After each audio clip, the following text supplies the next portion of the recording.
to Nightfall in Amsterdam. For those of you who may have been following, welcome back to Nightfall in Amsterdam. We've had about a 2 or 3 week break here, and we've kind of undergone a soft reboot, basically a consolidation of all the events that culminated at the end of our last couple sessions.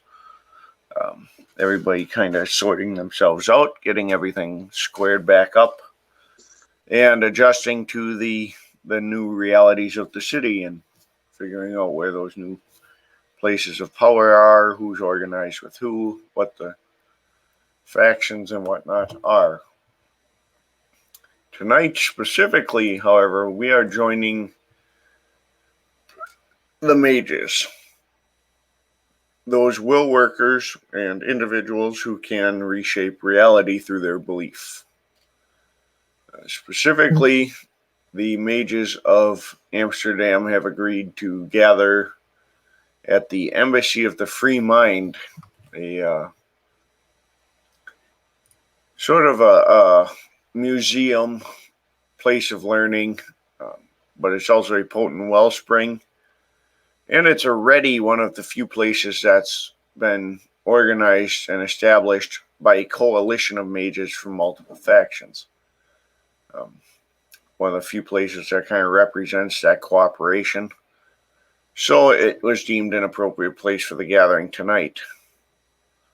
Word was spread and kind of passed around. Even for those mages new to the city, they would have gotten wind of it. And the sign in front of the embassy tonight says, closed for private party. There's a man at the door in a sort of a long suit coat, not quite tuxedo type, but definitely a longer jacket, sporting a top hat and a cane. Kind of motioning people in and waving to those he recognizes to come on up. For those few people who still try to come up but who are clearly not part of the party, he's courteous but steadfast in directing them away. The Embassy of the Free Mind, rather large building, that's a picture seen there, that I have up. And tonight has candles placed in all the windows, very traditional sign of welcome. As these very diverse folks are walking up and coming in, you can hear some sounds of the gathering inside. There seems to be food and drink. So it's a social gathering as well. With that, I will turn it over to the players to introduce themselves as well.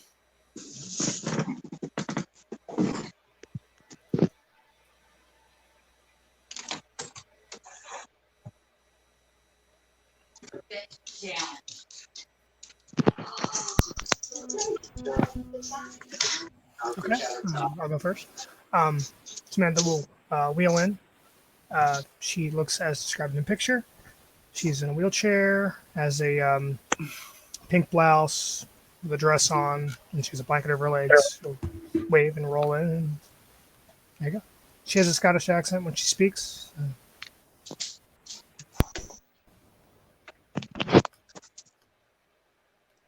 Does she have her attendant with her? Yes, you'd like to be there? Yes. Just thought I would clarify as well. Yeah, let me I'll throw her picture on the side there.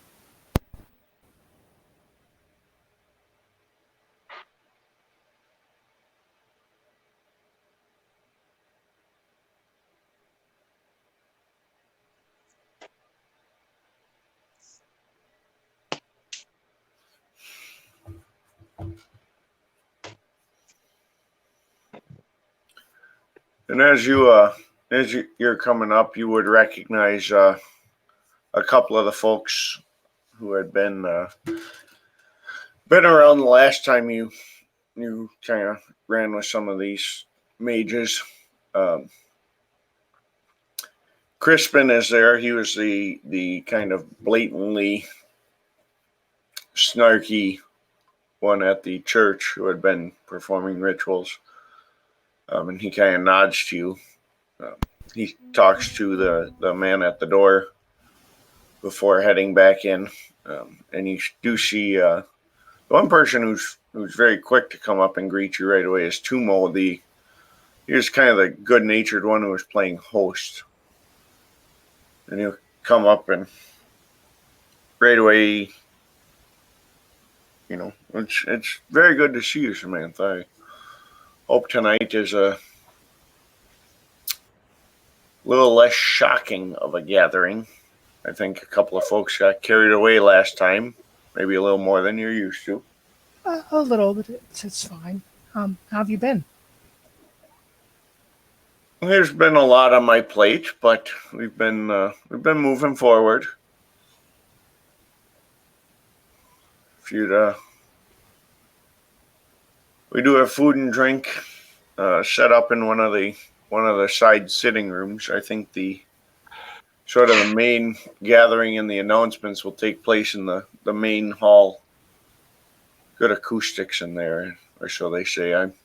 I can be loud enough anywhere if I need to be, but I'm sure you'll find something to enjoy. I did bring some smoked salmon. I seem to recall you enjoyed that at the gathering. I did. But I'll definitely stop back and we can chat further. A couple other folks I gotta see, make sure they're finding everything okay. And he kind of not quite shuffles, but he's a stocky, shorter fellow and hustles off a little bit and waving and loudly greeting others. She'll wave and roll into one of the side rooms. As they're parting, a Syrian refugee in secondhand clothing with a colorful scarf stumbles towards Samantha. He looks to be of average abilities, but he carries it off with style and panache. His eyes are piercing.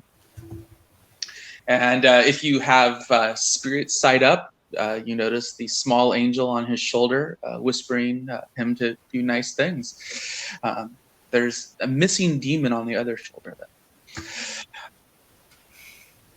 Samantha, were you able to get any more of those scarves? Not yet, but I can. I did like the one you got me. Thank you so much. Oh, you're welcome. Not a problem. Did you find it here okay? Did I find the building okay? Yes. The people here are very kind. They gave me directions when I asked. It seems this is a known place.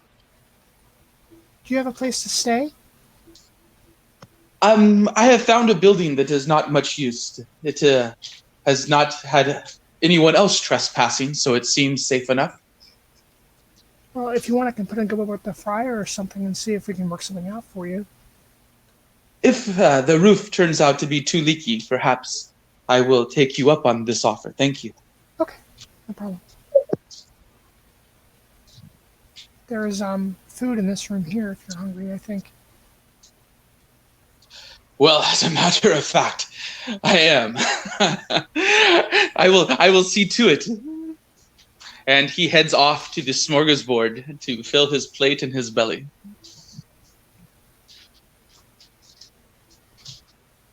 And they do have a pretty good spread laid out there, mostly finger foods, but you can see a fairly wide variety of influences in those. Again, Amsterdam being a port, and obviously with the mages there being of different cultures, there's a wide variety. Things that look like they will keep well end up in my pockets.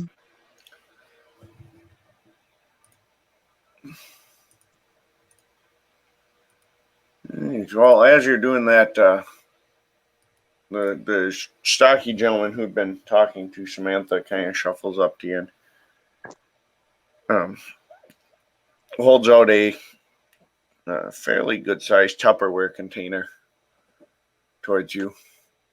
And he says, I recommend the breads and the smoked fishes. I smoke them such that they're stable because I take them out on my fishing boat for days, and it's a lot easier than running coolers. That is wise. You are a man that is prepared.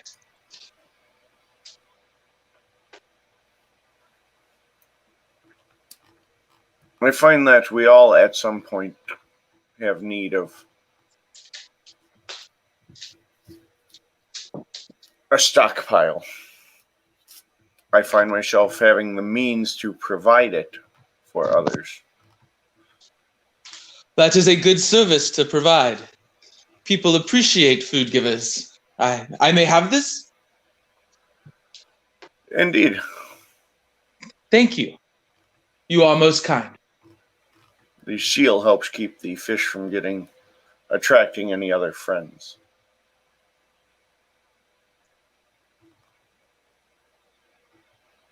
Just more flavor.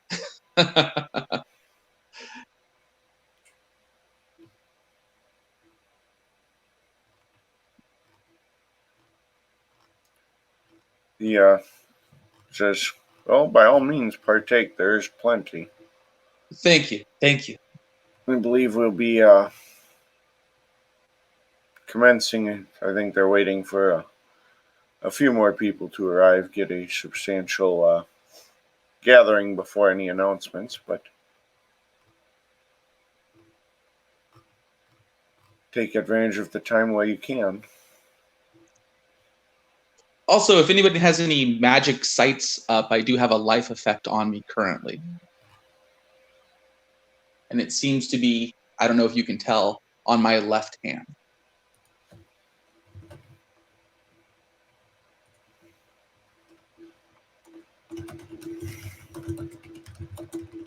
And a Hispanic woman, quite pretty. She's in a little black cocktail dress. She looks like she's ready to hit the town, as it were.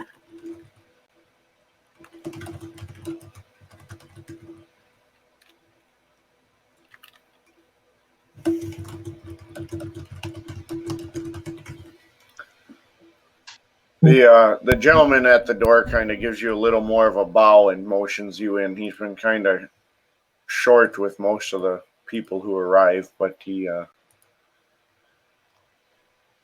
nods and says, as you're coming up, he says, it's good to see some can dress for an occasion. He kind of looks over his shoulder into the... Buenos noches. And how is the going party tonight? Is good? See? He gestures and he says, it seems so far so good. Although, as I alluded to, there's no accounting for taste in some. You'd think a man who can afford his own fishing boats could afford something other than a linen shirt for a gathering. When he maybe has all his money in his boat, and so he has no money for the clothes. It is a very silly thing to do, in my opinion, but I am not him to make his decisions. Oh, is that Samantha? Un momento, por favor. Oh, no, I'll see you later. You have a good evening, see? He nods and says, I'm sure we will bump into one another again.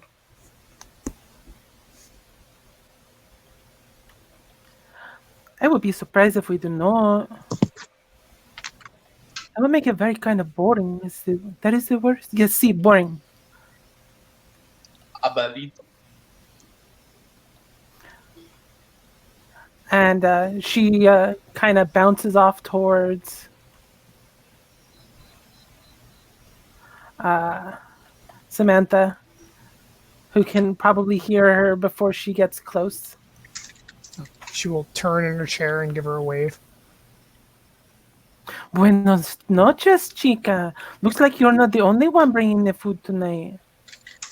Yeah, they have a lot of stuff today.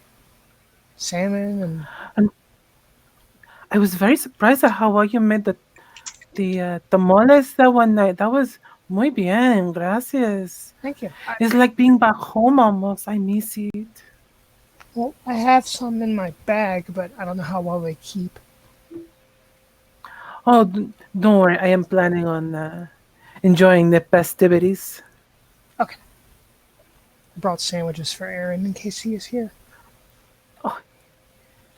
He always likes this sandwich. See? No? Mm-hmm. I put some avocado on one of them for him. He might like that.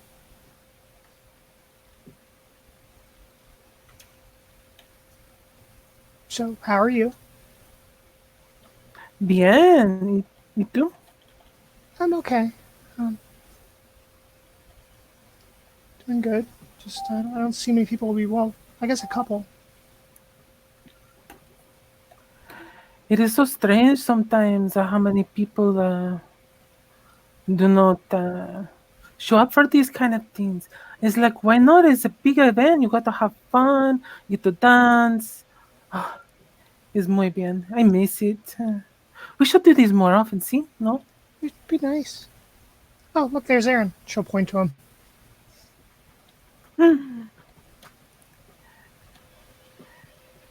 And you'll notice that Miranda didn't just come up and like almost tackle hug you, by the way. Is everything okay? Oh, así, there's no problema. You just seem not your usual self today. No, things have been peculiar and not happy with changes are very difficult. Anything I can help See, with? changes are very no, do not think so. It's kind of a breakup, so it's just going to take time. Oh, okay. Well, if you ever need anyone to talk to,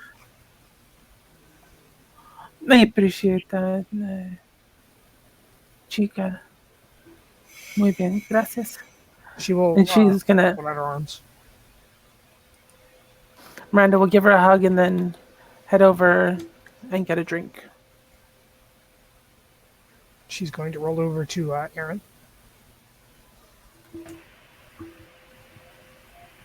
She pulls out a small bag from her big bag and offers him the bag.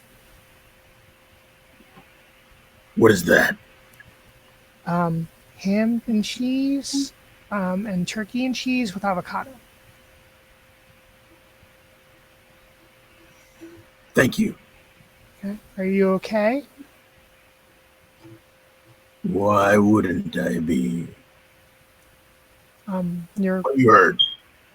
nothing. You're just sitting by yourself over here playing with your lighter, so just making sure. Oh, Well- she hands him a bottle of water too. Indeed. He like opens up his briefcase and he has like napkins and stuff, and he like sets himself a little plate and he starts eating. Like he doesn't know what else he's supposed to do. There's some sort of social thing he's supposed to do. He doesn't know what it is. There's food in the other room too, salmon and all kinds of stuff. If you get tired of the sandwiches, There are people there. I will have to converse with them. No, thank you. would you like me to get you a plate of food? Well, my legs work. Yours don't. It would be stupid for me to ask you to do something that I can do perfectly well. Okay, well I've got to go in there anyway. Why are you being so nice? Is this something you want from the virtual depths? No, I'm just offering. Oh, good. Then no. I want nothing. I'm fine. Okay, enjoy. Oh, here. She hands him a bag of peanuts. Why are you feeding me? Have I lost weight? No.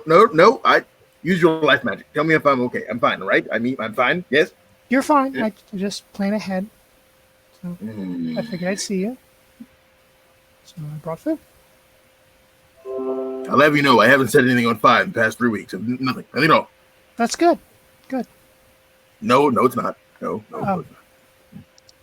Okay. I'm gonna go over there. You do that. Just gonna roll where the food is. Bye now. Thank you for the noms. Thank you very much. You're welcome. They're not hot pockets, but it will do. Thank you. So he makes a mental note that he is now liking Hot Pockets.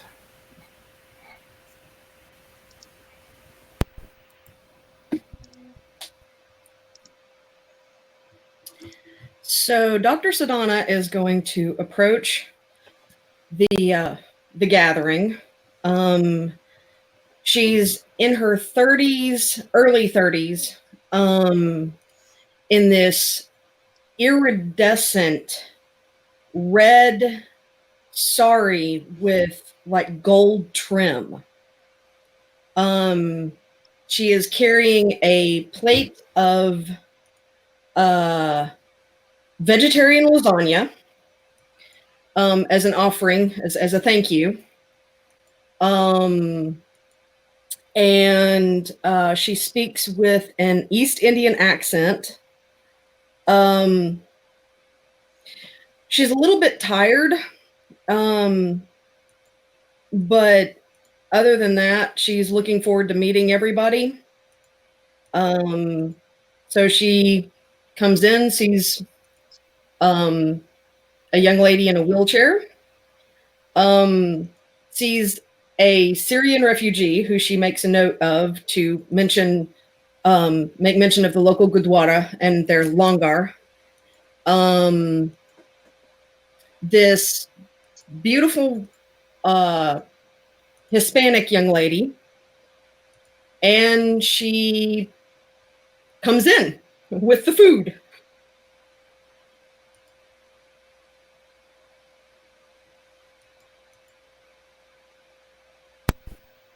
Samantha will wave and just go back making a plate. She'll kind of take the lasagna in one hand and try to wave back real quick.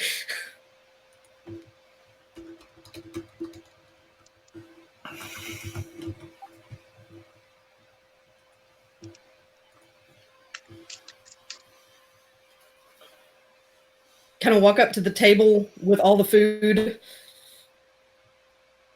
and places it down, pops open the Tupperware lid and puts a little spatula in there and just goes and like sits down quietly to try and take in the whole room, to try and figure out who's who and who's what.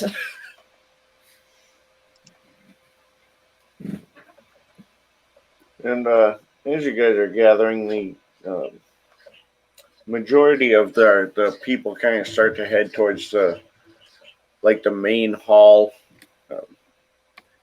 in which opens up to a second story. So it's kind of like a large.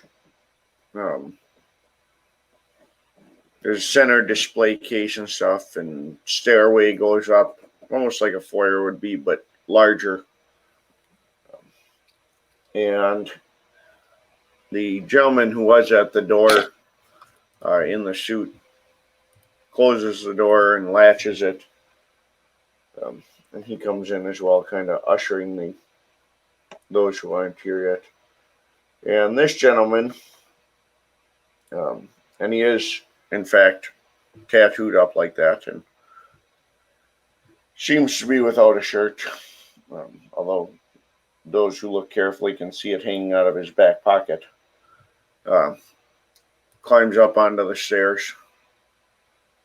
About halfway up, he stops and a couple of knocks on the wooden stairwell rail, excuse me, and it echoes. It's kind of a very deep echo. In fact, it didn't sound like it should come from a hand knocking on a wooden railing. He raises his hand. Good evening, folks, and welcome. Thank you all for joining us. I realize this is a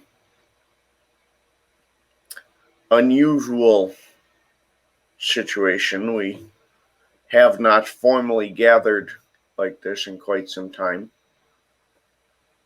But events in the city have proceeded to the point where I felt it prudent to reach out. And those I reached out to agreed and helped to organize this gathering. For those new to the city, my name is Ilmari. I'm primarily known for my role in the pagan communities and in some of the cage fighting communities. For those of you who have been following the news, some of those skills have crossed back and forth.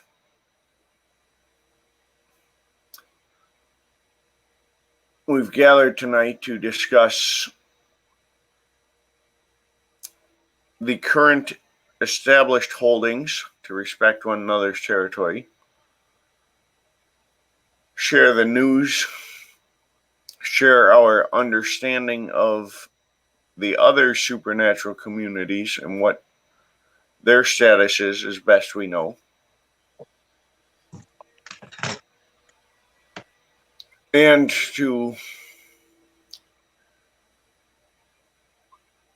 offer everyone the opportunity to voice any concerns, goals, initiatives, whatever they would like to bring forth to the community.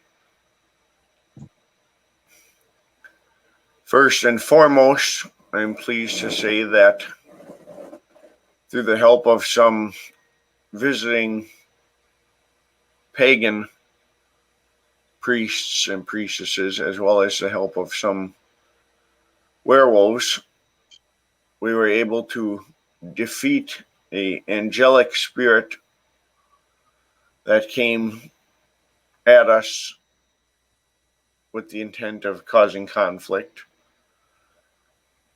This spirit was bound into a mortal host. With the defeat of the spirit and the death of the host, I was able to bind that energy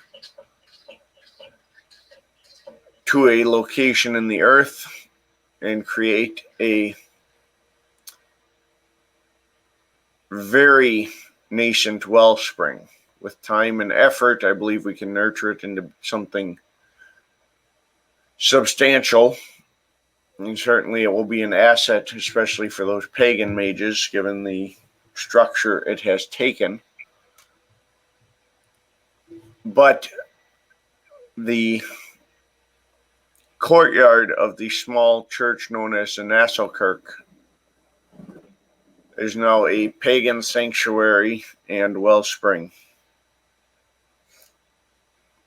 I am pleased to say some of the pagan community have begun bringing dolmens, establishing similar primordial style altars in that courtyard. For those who follow those practices, you are welcome to join in and participate. At this point, the physical buildup will help empower the other side as well, simply making it a place of meaningful energies will be a plus. For those who are wondering, I personally did carry out the sacrifice of the hostile mortal vessel. Such violence is not something that should be ever forced upon someone else, and I undertook that role myself for that purpose.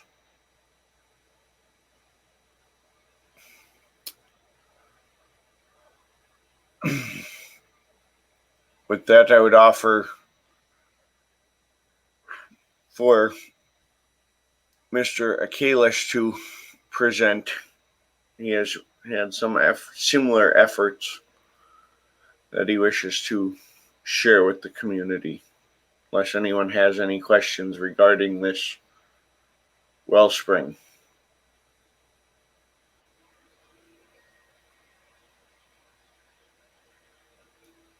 Out of character, that was, I believe Miranda and Samantha were both there that night.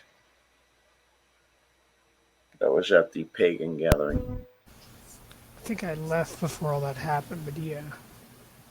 Yeah, I believe so, but you would have known the location at least, Gotcha. or recognized it.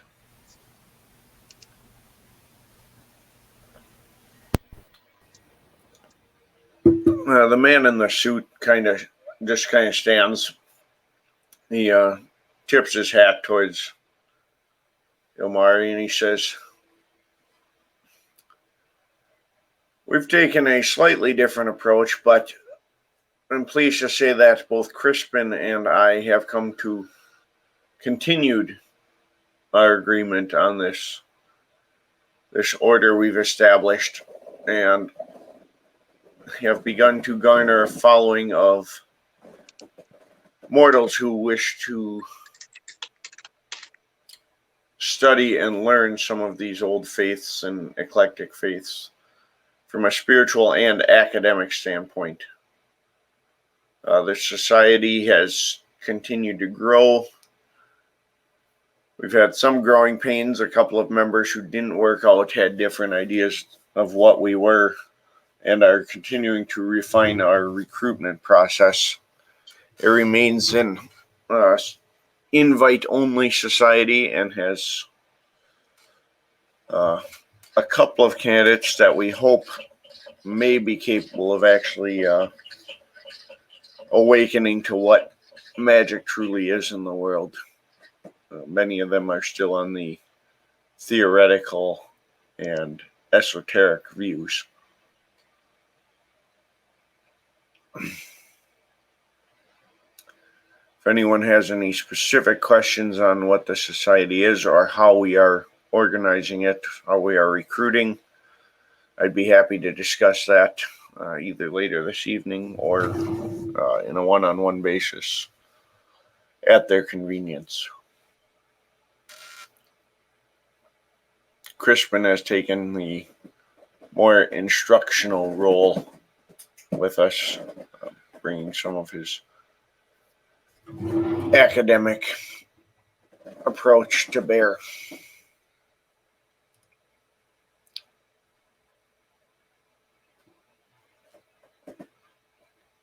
He nods and kind of steps back into the crowd a little bit, and Ilmari gestures, and well, it is good to hear that the society is meeting with success, and we hope that that continues. Certainly some more candidates in our ranks could not hurt.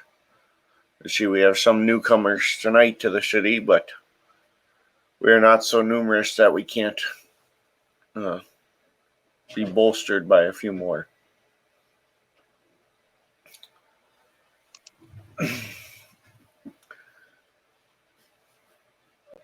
On that same topic of both the wellspring, which has become sort of a de facto pagan gathering ground, and the society, Eason of the Order of Hermetics had some concerns he wished to voice. Eason, we do appreciate your attendance. I recognize going out is not as easy for you as it is for some of us, so to gather and attend tonight is much appreciated. Man in the back corner steps forward and takes back the. He's wearing a hooded long coat, and as he pulls his hood back, you can see that his skin has kind of a golden tinge to it, and he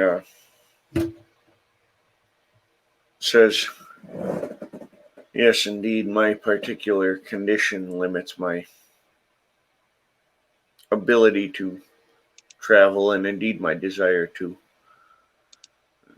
Small children especially like to point. It's not the most pleasant experience. But I felt that this was an issue that I should approach personally and discuss. I am glad to hear, Michaelis, that this joint venture with Crispin is succeeding. Indeed, we have so few who are willing to bridge the gap between traditions and work together. However, even with your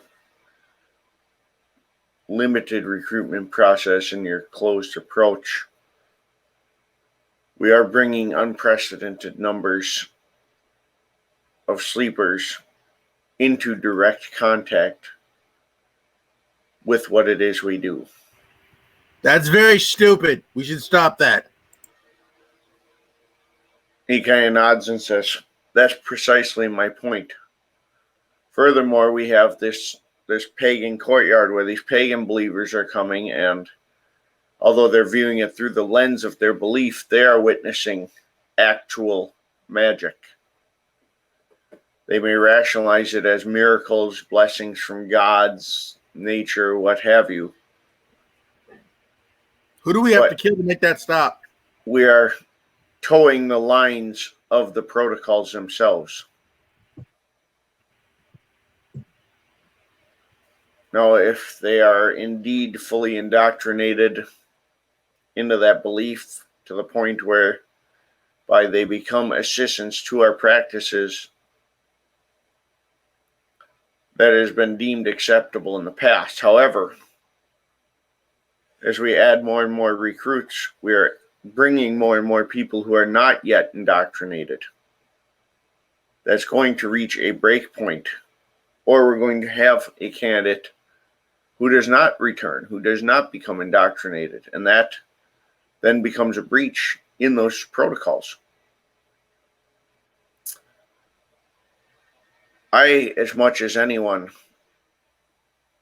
want to see our magic grow and flourish, to see everyone's practices and beliefs grow.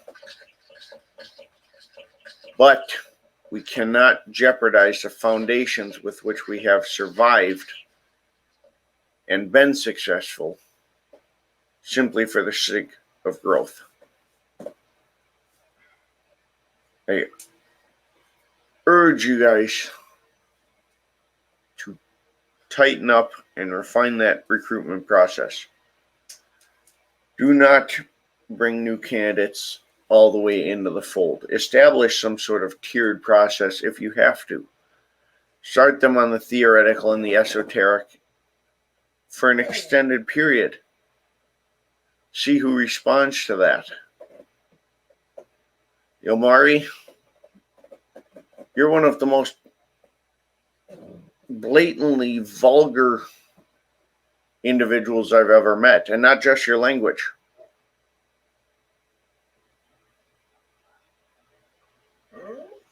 You regularly commit blatant blood rituals, work what others would consider miracles. You inspire people with it, and that's fantastic. But you've already created a conflict with the Christian churches because of it, because they cannot, in their belief system, accept it. Furthermore, we know we have technocratic practitioners in this city. It's only a matter of time before one of their people slips in, or one of their people hears about it from one of these nameless observers who comes to see what this warrior priest is about. By all means, preach the beliefs, follow the traditional practices, but keep the actual enactment of your will limited to gatherings that only include those directly under you. We cannot afford to become a target. We can't afford to escalate this conflict with the church. We've got enough enemies outside. We can't fight with one another over differences of practice and principle.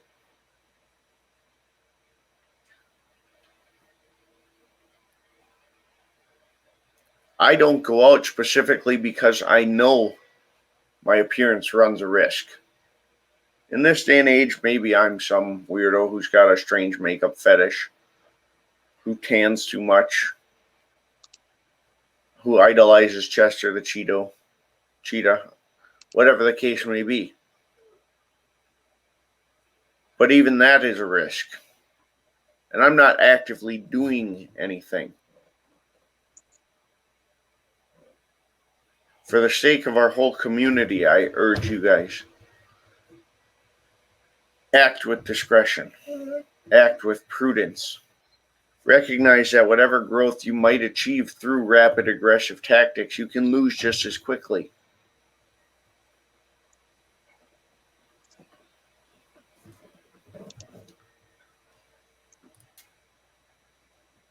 He nods and his head, kind of bows his head a little bit, and he says,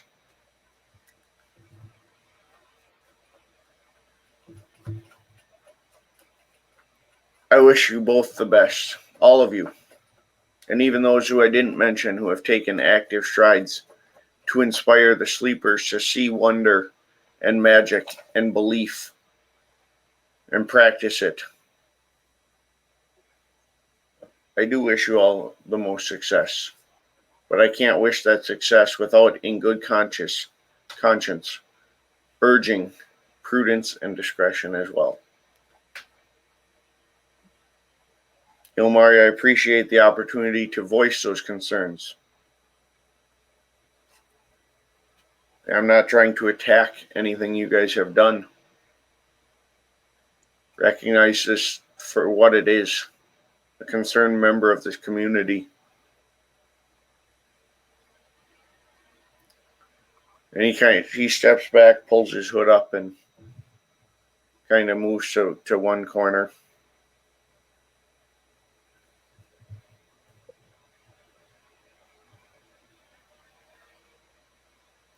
He says, we will take that into consideration and discuss further.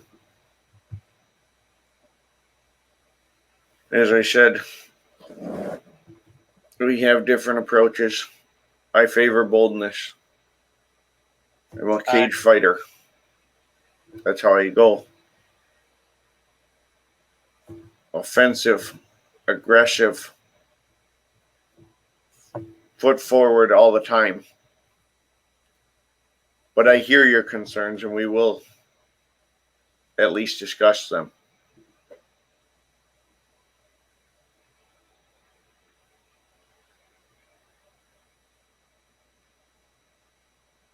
He nods towards Aaron, and he said, did you have something you wished to add? You don't want to hear what I have to say because I say it wrong. It'll be annoying.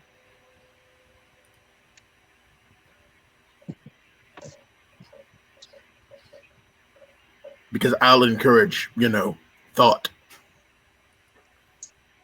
We should always encourage thought. Just because an action is bold or seems imprudent does not mean it was not thought out. Okay, then I will be honest. You're all living under the illusion that you fought a war, and you were fighting the right one, when in reality, there's another one that's coming, and you are not prepared for it.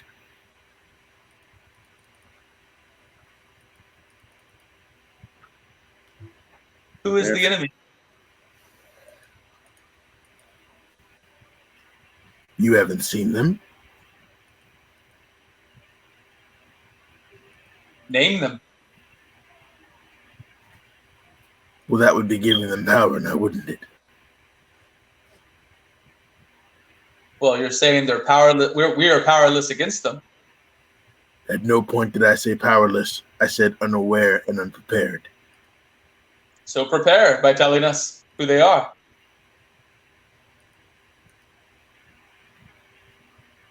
If you have evidence of a specific threat, certainly those concerns should be voiced. I've already voiced these concerns. I voiced them when I first arrived here and was rebuffed. However, the virtual adepts are not as short-sighted as the rest of you and have been preparing. Shall I assume that you refer to the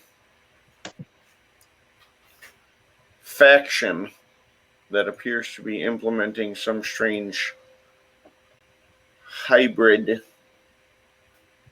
esoteric technology approach? The very same.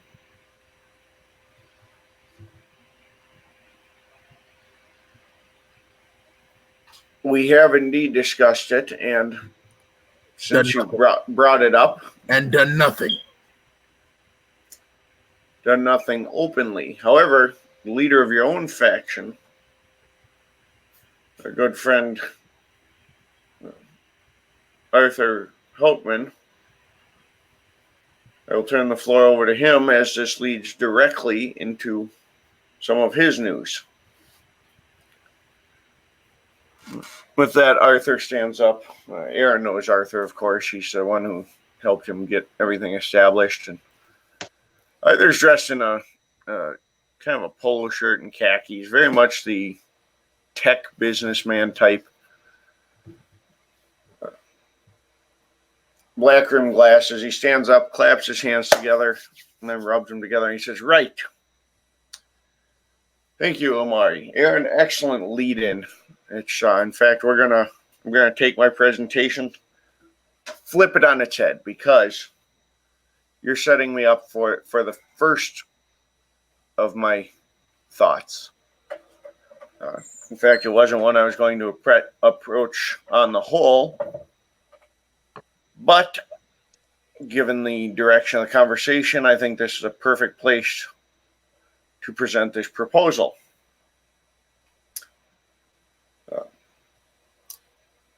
Ilmari, the lights, if you would." Ilmari kind of gestures, and the flames and bulbs go down, kind of dim, even the torches and whatnot. Arthur, sir. Mr. Aaron, you got something you wanted to add right away? Before you begin, at our last meeting, there were introductions. There are new faces, and I could hack their phones, but people don't like that. Right you are. If we're going to have guests at a presentation, it'd be good to know who our audience is. I do see a couple of new folks among the community. I don't see some folks from this community that I had hoped would be here, but given the conflicts, I'm not entirely surprised. But before we launch right into this proposal, why don't we give the opportunity for the new folks to kind of tell us who they are, what brings them to Amsterdam. Round table, if you will. And for those who don't know me, I'll start, break the ice a little bit. I'm Arthur Hauptmann.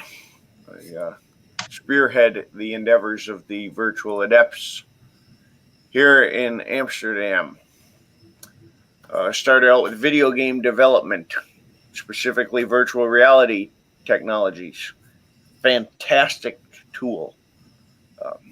Completely different approach, of course, than Mr. Akalis or Elmari used, but a good way to ease the average person into the idea that the world around them is not what they witness. Went through a couple mergers, large contracts, most recent mergers with the company Force Field. Developed a title for the Oculus Rift. They're great tools. I wish we could do more with it. I think the opportunities for augmented reality are there, but to get the average citizen, the average person on the street, to buy into it, we have to bring it back down. What we can do, what Aaron and myself and some of our other members have done in labs, surpasses what's on the market 100-fold. But we have to bring it back down. People aren't ready for 100-fold. That's my primary goal. Bring our technology down to a level people can accept it, so that we can bring them up to the level where we can present that full technology and expose them all to the things that they can't otherwise see. Not in a way to force them to experience things they're not ready for, but to get them ready where they want to experience it.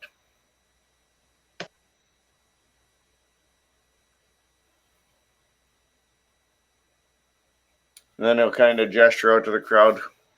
Who's next? Miranda will step forward and raise her glass. I am Miranda Diaz. Some of you know me, some of you don't. I am here. No, I'm not here for that anymore.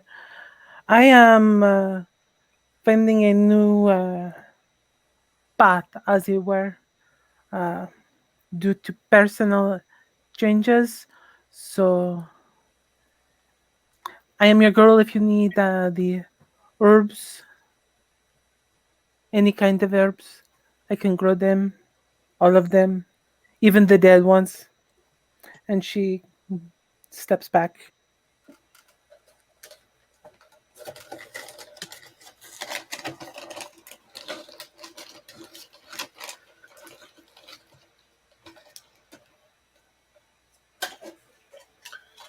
And Arthur, I haven't had much opportunity to chat with you. I have seen you in attendance, and it's good to get to know a little more, have a little more information to put to the face and to the name.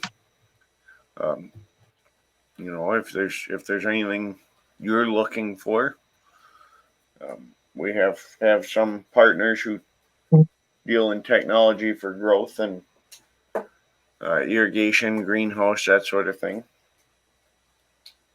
I'm sure for those with more esoteric practices, you may have just established yourself a large client base.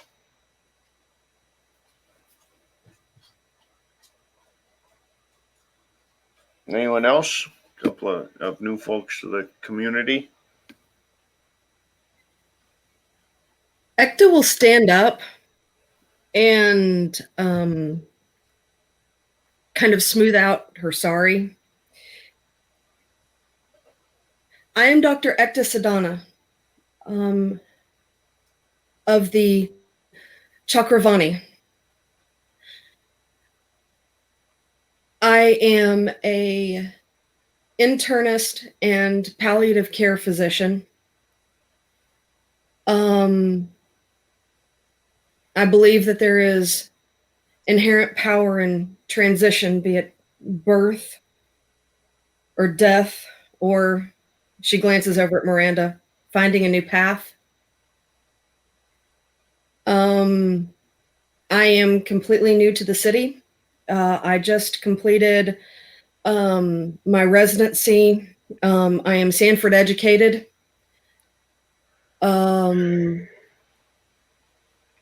I am of the Alberio faction.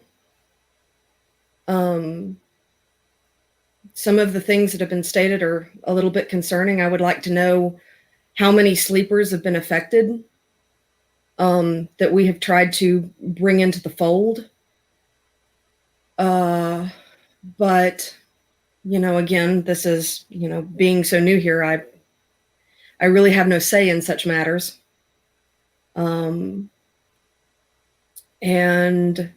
I look forward to getting to meet you all. And she sits back down. Arthur nods and says, well, appreciate having you joining us. We take the approach that everyone kind of has a voice here.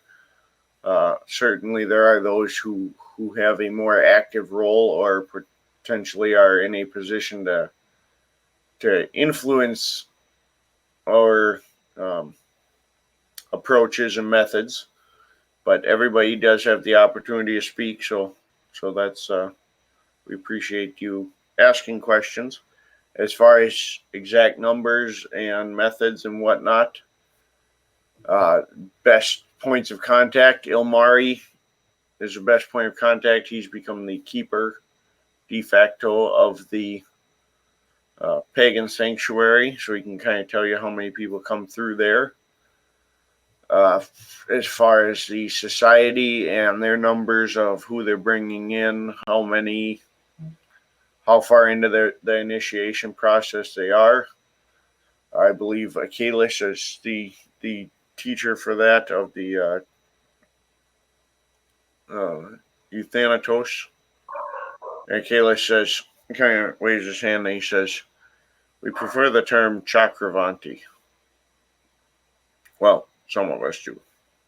Angel lives in a graveyard. Euthanatos fits him just fine. But yes, I can give some rundowns on our membership ranks, numbers, participants, qualifications, what criteria we use, that sort of thing.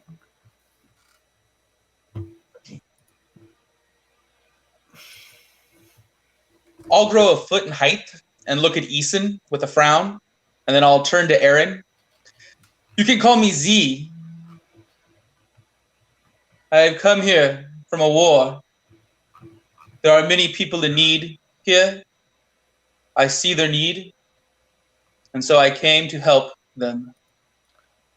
It seems perhaps there are more in need than I knew. I look forward to learning, and I'll shrink back down to my normal height.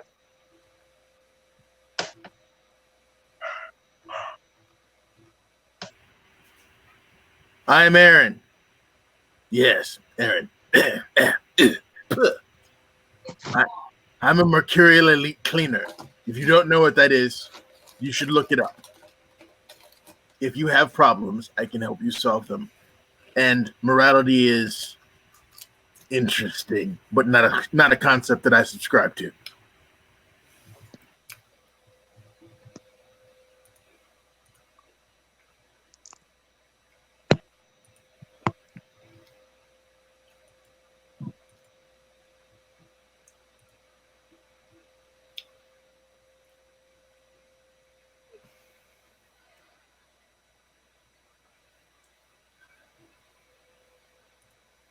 So, you were about to tell us about this faction, Arthur?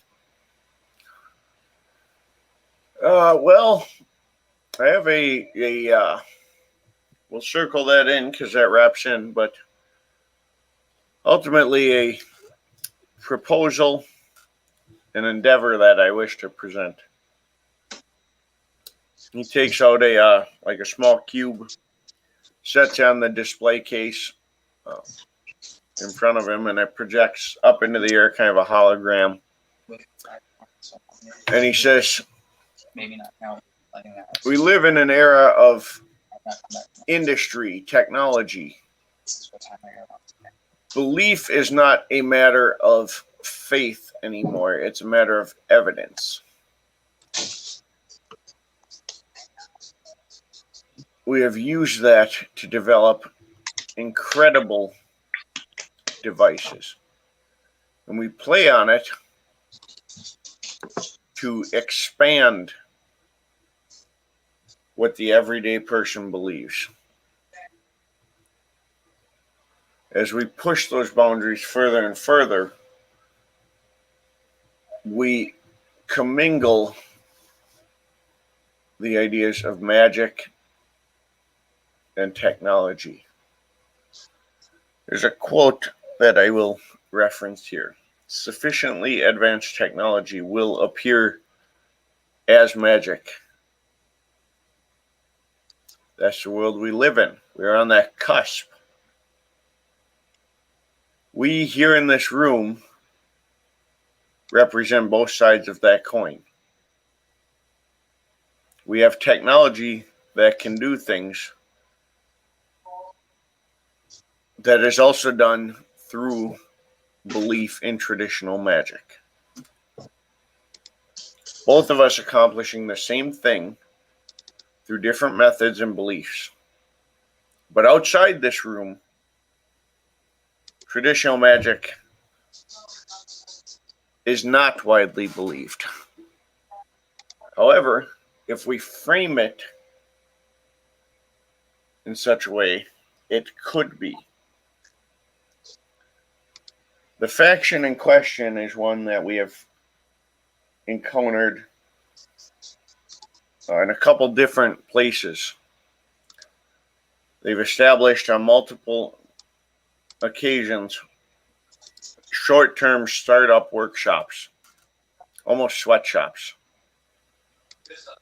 wherein entities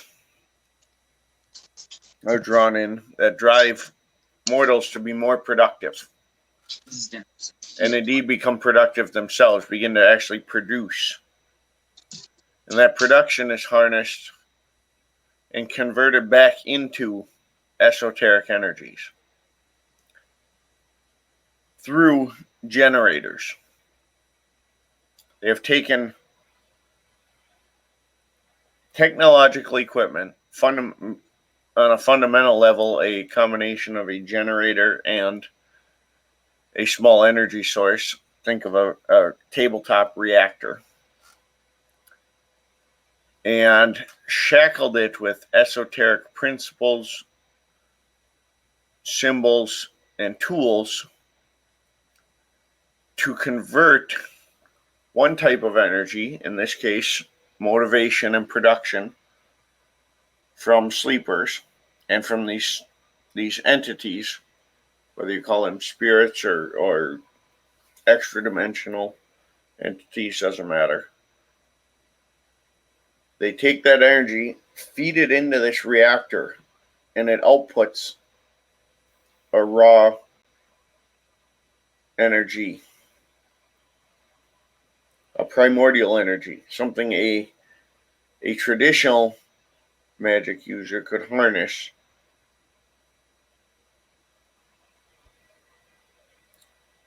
We don't know a lot on who this is. Certainly, we know it's not the technocracy. They abhor the idea of the esoteric. They certainly would not integrate it. At best, we suspect a rogue faction, perhaps a splinter group from the technocracy or from among our own ranks, unknown to us, that has seen the advantages of the other side but still retains their own belief in their core practices. Now, where I go with this and where this becomes a proposal is that we have documentation of what they are doing. And we can see the flaws in it because they are fundamentally trying to create a universal practice and belief that integrates both styles. And it doesn't work. But by reverse engineering this, we believe we have found a way where we could build machines specifically missing key components or designed around components that are strictly theoretical, that those components could be introduced into the machine by our brethren who are of more sorcerous approach. Imagine, if you will, a pulley system. We have pulleys, we have rope. Now, a sorcerer conjures into being an infinite loop corkscrew placed at the end of that pulley system. Our pulley system fundamentally still exists within its own rules and design. their infinite corkscrew still exists in its own rules and design. However, when we feed the end of that rope onto the infinite corkscrew and engage it, both systems, operating according to their own rules, completely independently, create a otherwise unattainable function. We propose that the Order of Hermes send one of their members to work with us in our labs, and we will send one of ours to work with them in their libraries to blueprint and design devices that are integrated to harness both principles independently, but in such a way as to be codependent and have exponential function. Would that not be playing right into their hands, making it easier for them to do what they are doing, as both of our technology will exist, and make it so that the consensus would allow such a thing to come into being, which is exactly what they're trying to do. We don't introduce this to the public. We keep it in our labs. Nobody else knows about this. We simply take their principles and in a controlled, regulated, limited environment, harness them to give ourselves additional tools. Take, for example, your production machines. They're fantastic. We can mass produce ultimately nearly anything given the correct inputs. Now imagine if those raw inputs can be introduced through esoteric means. We have with us the people who literally turned lead to gold. Imagine what else they could do.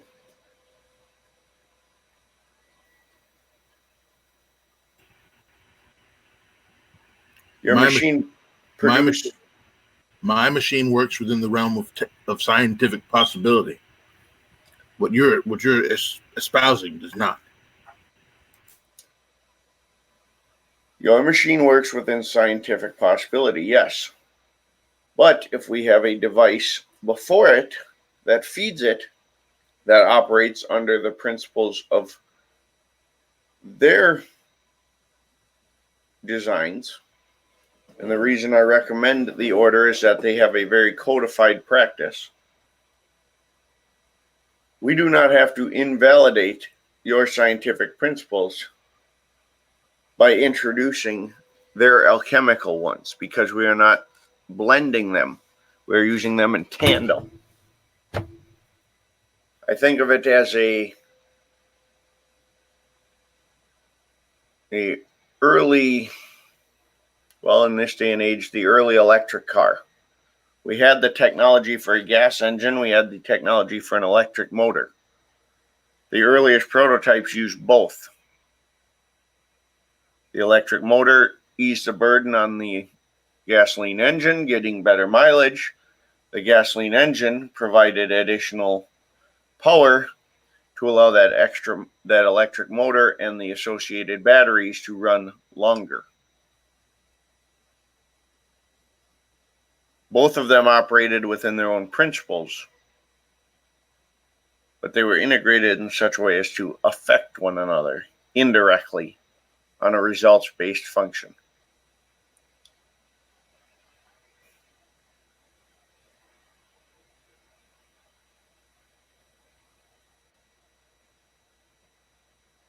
And it's an experiment.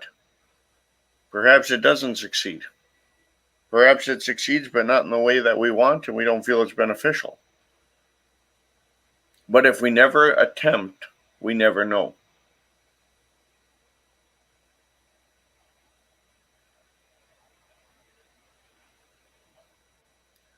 And as we delve into this and learn further what we are doing, we will better be able to reverse engineer and understand what they are doing to better be able to counter it.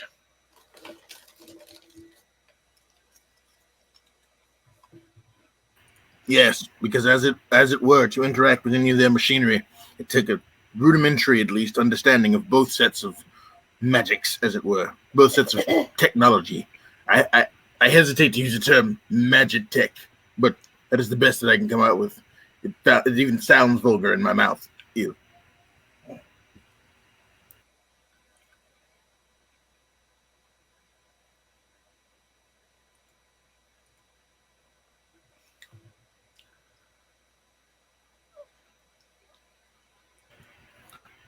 Sir, if I may, Of course. We may I paint the picture for you all of how what they're doing is indeed something you don't want to happen, because in reality, people do not care about things that do not affect them directly. So, let me tell you how it affects you directly. They took out an entire office building right under your noses. An entire office building. I never found the humans that inhabited it, but ones did at some point. There were two such places. Two, active, sending signals into the ether, into the other dimensions, as you call them. Active, fully functional, during all of you mages' existences, right under your noses. I've destroyed two of them. Because, well, fire is useful. But picture it, if you will, there could be more. I've not found them all. And the only reason that I found them was because of the signal. They may have learned how to disguise said signal and can continue to do so because their entire goal is still yet undiscovered. And they can subsume any technological building, think tank, anything that exists within Amsterdam, because that is the predominant realm of science, as it were. And no one would know that they were there, because everything they do, most of the things that they do, work within the realm of science.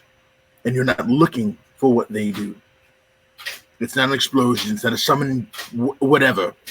It is simply a person or persons typing it home away on their keyboards, creating the energy required for nefarious means. Anyone can be taken over. Anyone. No technological device is safe because not any most technological devices do not have both sets of protection. As it is, there's no device you have in here that I can't hack with my own mind. Nothing. Imagine if I understood their own technology, no device would be safe. That means wonders could be hijacked. That means devices, constructs, anything experimental, because they understand both, could be taken over.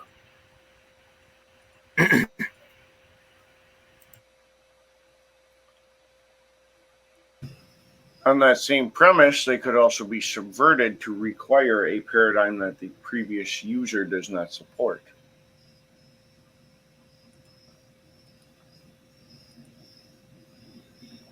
If I may, Aaron, just to kind of make sure that I'm understanding what it is you're saying, are you afraid that this device is going to fall into their hands, or that they will be able to hack it and then use it to do even worse than making two office buildings disappear? Is that what I'm understanding? Not just any device, but yes, you are picking up what I'm putting down, as it were. All of our devices that protect us, all of our devices that we use that have either technological or mystical bent, they're all machines. Whether or not we consider them as such, they are. Device, whether you've hammered it in a forge or whatever, these machines possess both halves. And if they have both halves, these giant computers can reach out and subsume and control devices that they can get their signal to.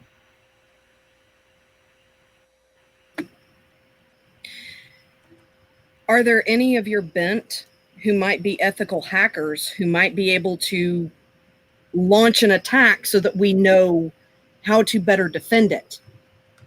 There aren't enough who understand both to launch an effective attack. However, there are defenses that are in place currently due to a certain few windfalls that have come upon us.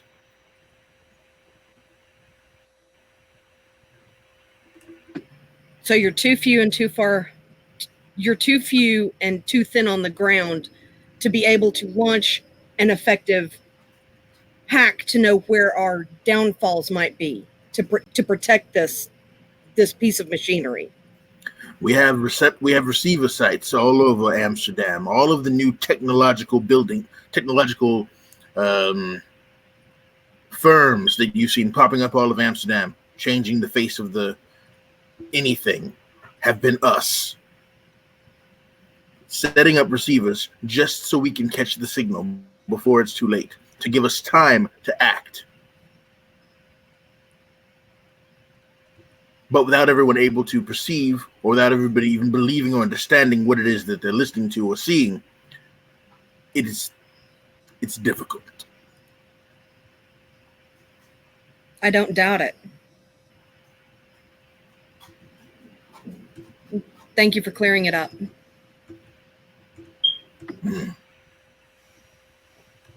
Indeed. That would bring me to my final part of the presentation. We are delighted to announce that the Moosespell Staffing and Development Agency will be the new home of the virtual adepts in the city. Harnessing some of those principles that Aaron alluded to that we reverse engineered, the motivation and drive of the people that Moosespell places in the world. Everyday folks doing their jobs, going to work, typing on keyboards, building, running factories. That initiative can be harnessed, channeled. It is in fact the foundation of the Moosespell office, a potent wellspring founded upon creativity and drive. Furthermore, because of the methods we reverse engineered, we can do this without negative impact on those people.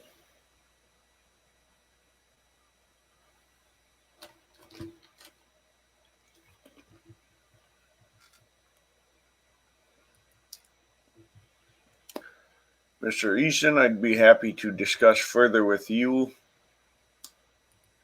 after the remaining announcements how and if we wish to pursue these endeavors, as you are the one of the representatives here from the Hermetic Order, and based on what I've heard, probably the one most well suited to formulate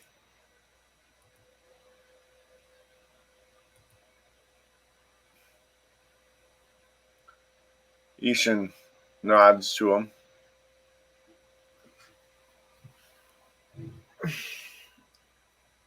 Ilmari turns and steps back up onto the stairs and he says, Arthur, thank you for the wonderful presentation. Very elaborate. The schematics presented in the display here, what do you call that, a hologram?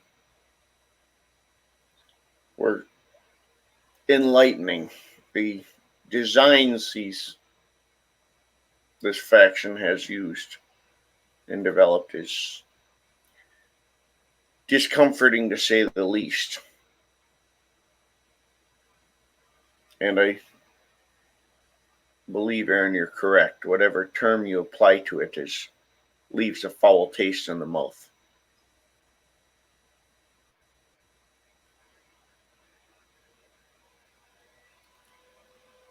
We have a couple others who wish to speak tonight. We have Constantine of the Order of Hermes, who has some information and insight into the standings, at least pieces of the standings of the vampire community in Amsterdam. Tumo also has some news that he has garnered on the werewolf communities and their standings.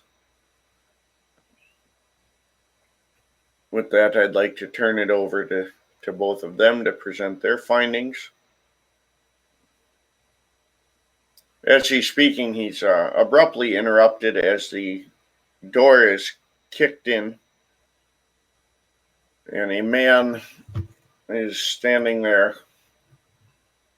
fairly well-muscled individual, and he actually looks like he's wearing some sort of body armor. He looks around and he says, "So this is where the conspirators gather to weave webs like spiders." And he spits aside and he says, "Very good. For those of you who may not recognize me, I am Carl Stein. I'm the head of the Knights Templar, and I also lead the Christians of this city who have been graced with gifts from God.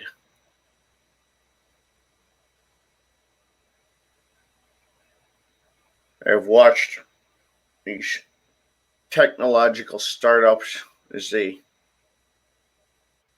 pull the people of this city away from their spiritualism and away from God. I've watched as pagans and heathens and witches corrupt the people of this city, enticing them with lies and deceptions and trickeries. I've watched as you have corrupted one of our own priests, blessed by God, the God. As you have killed one of our priests, burned him in one of your wicker idols.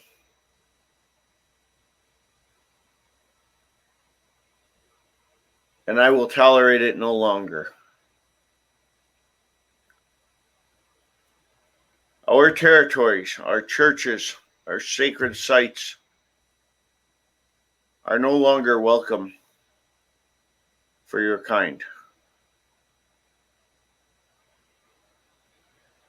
There will be no quarter should you come there. There will be no discussions of acceptance. If you trespass on the holy grounds of God, I will visit his wrath upon you myself. Whether that come in the form of fire or steel. This city needs a cleansing.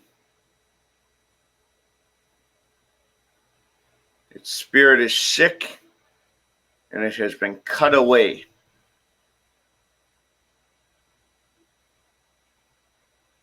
And he turns and he grabs a man in a brown robe,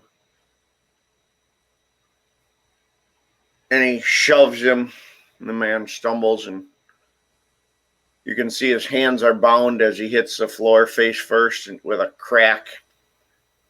He says, "Leonard Kaminsky, you are hereby stripped of your rank as friar.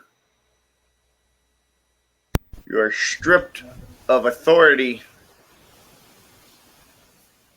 over the church. You invited pagans to perform unholy rites in the Nassau Kirk to the point that it has been defiled. I'm taking steps to have it condemned. But in the meantime, you have no church recognized authority there. And you are excommunicated from the Catholic Church.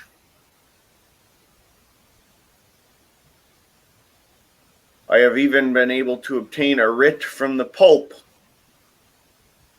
that will be passed to the other Christian establishments, listing your sins to ensure that you do not weasel your way in and corrupt them. You wish to mingle and celebrate with these blasphemers, then do so. And he draws out a sword, snaps it over his knee, and throws it down. He says, "You are no longer recognized as a knight of the Holy Order." Samantha will roll over to the friar. As you get close, Carl kind of steps forward and says, "Let him bleed for those that he thought he should embrace. There's a price for turning your back on God. People seem to have forgotten that." With that, he turns and stomps out, slamming the door behind him. Before he Miranda, Miranda's gonna run over to the fire while Aaron does what he's doing. he says, "Sir, you just doomed all of your fellow Christians." Ekta's going to collect herself because she heard a crack and run over. Assuming that I can do that. Yep. Carl looks over his shoulder and he spits directly on Leonard and he says, "The Christians were doomed when they decided that we need to accept and tolerate non-believers, as if their lack of belief was somehow equal to ours. Our belief value." No, what I'm saying is not all of them are as capable fighters as you, so when they start shit, we're going to set them on fire. So goodbye. He shakes his head and says, "You've already started to burn my priests. Sometimes an awakening requires fire. Do They you will really want to become start? Good. fighters forged in a crucible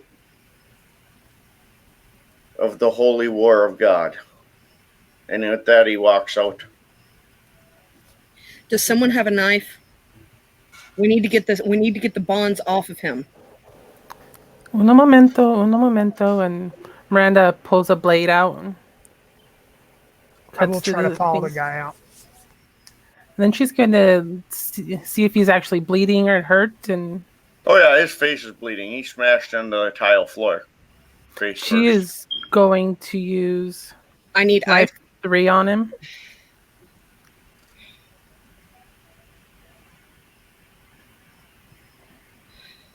All right, so we have a doctor who's medically treating the wound, and we also have Miranda who is metaphysically treating it. Are there any broken bones, like noses or anything? Oh yeah, his nose is broke. God. I need ice.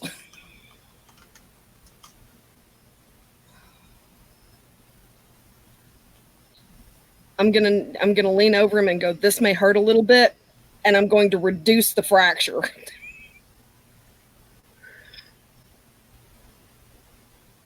And I look up at Miranda and go, "If you can, help would be greatly appreciated." You see her draw the knife across one of her fingers, and then just kind of rub the blood on where he's injured. And what's the start for that?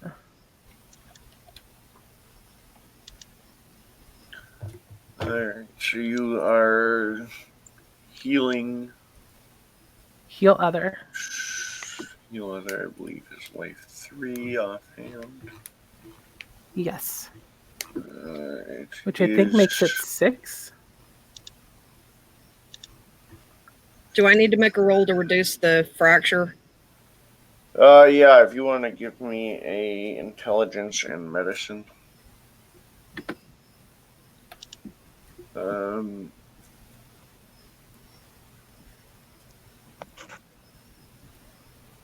Three.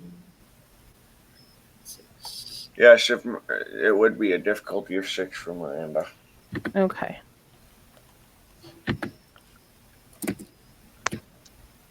Spending a willpower and 2 successes.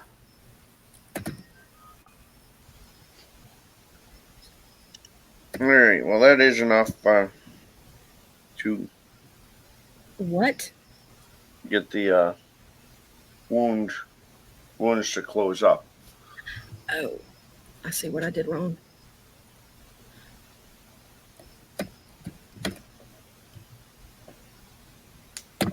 And what's my difficulty?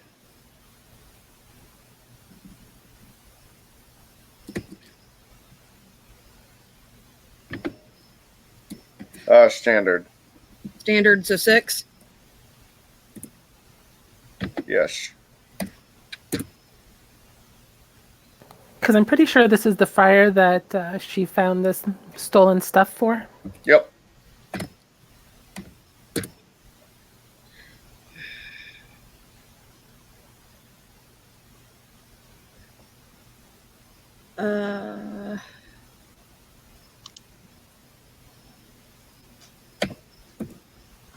So, yeah. It's not of 6, it's just F6.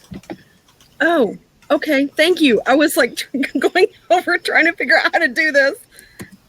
Yeah, F is a basically what F will do is it takes successes over that threshold of 6 and then subtracts ones. Ah, got it. So the only thing that won't account for is if you have a specialty, it won't double your 10s. We have to manually do that. Okay. But if you hover over the I, it'll give you a breakdown.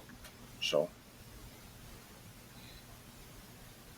But I don't see any 10s, and I don't know if you have a specialty that's applicable anyway. So no. Wait a minute. The specialty is internal medicine and palliative care, but closest thing it's not. Oh goodness. Orthopedics. Right. So I mean, it's just 4. And it's a moot point anyway because there are no 10s in there. So.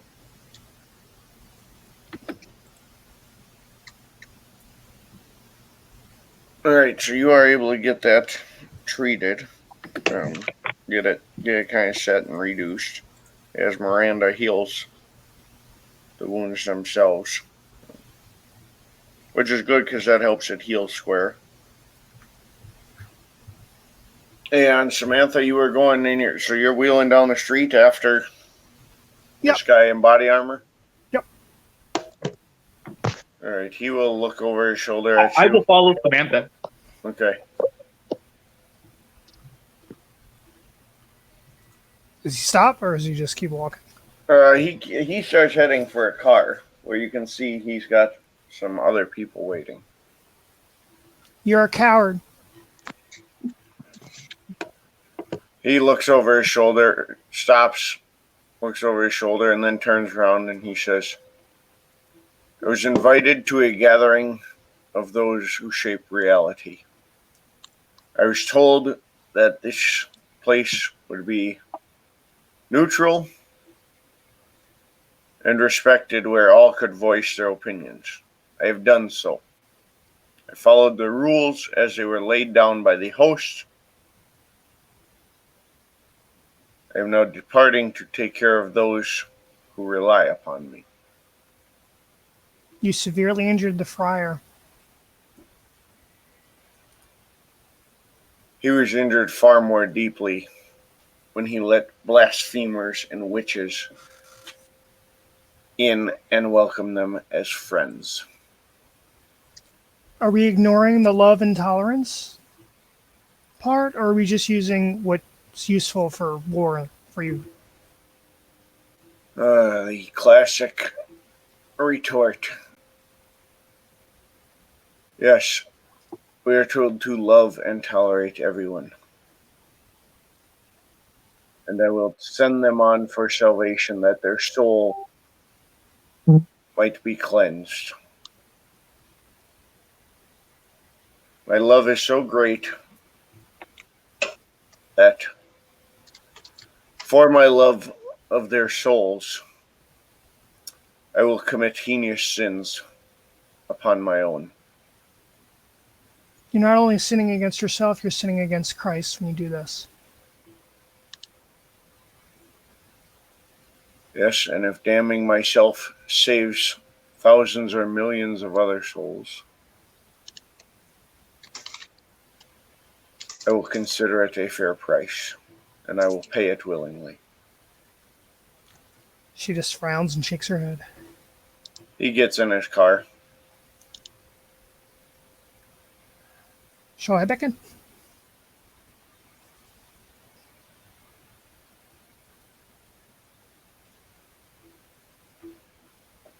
Inside, Ilmari is helping Leonard up as well, and he picks up the broken sword, leads him kind of to one side, grabs him a chair. And he turns and he says,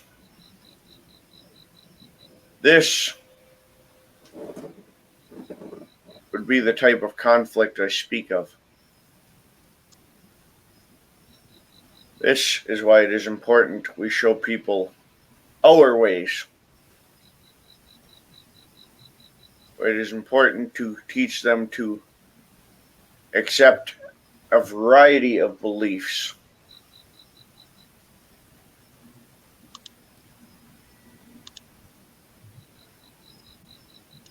We have among us one of our own who is assaulted by those who share his own belief because he wasn't willing to conform tightly enough to their doctrine. This is why the pagan sanctuary was established, so that all beliefs can be recognized and welcomed, so that those sleepers can see the wonder of magic and belief, the glory of all ways of seeing the world.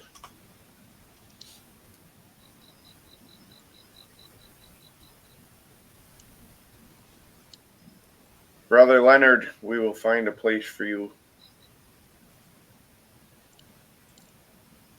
We will ensure that your message is not lost. And we will help you get back to the communities that you have grown and become a part of.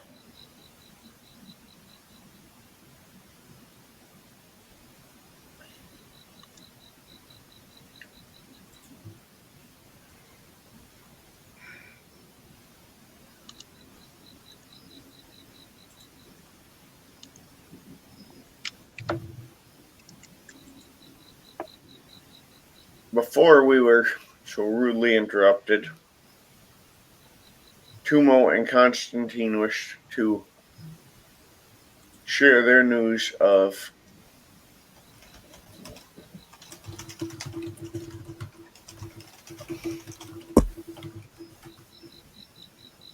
the other supernatural communities. Tumo steps up and he says, right.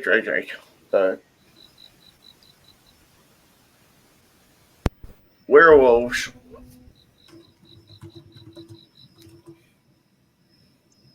find themselves in a time of trial.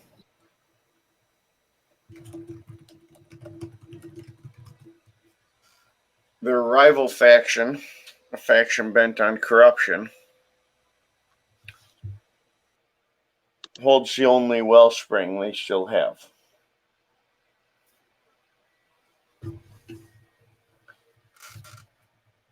The rest of them are without a wellspring. For us, not having a wellspring is an inconvenience. For them, there's the loss of their spiritual center. Their wellsprings house great spirits that they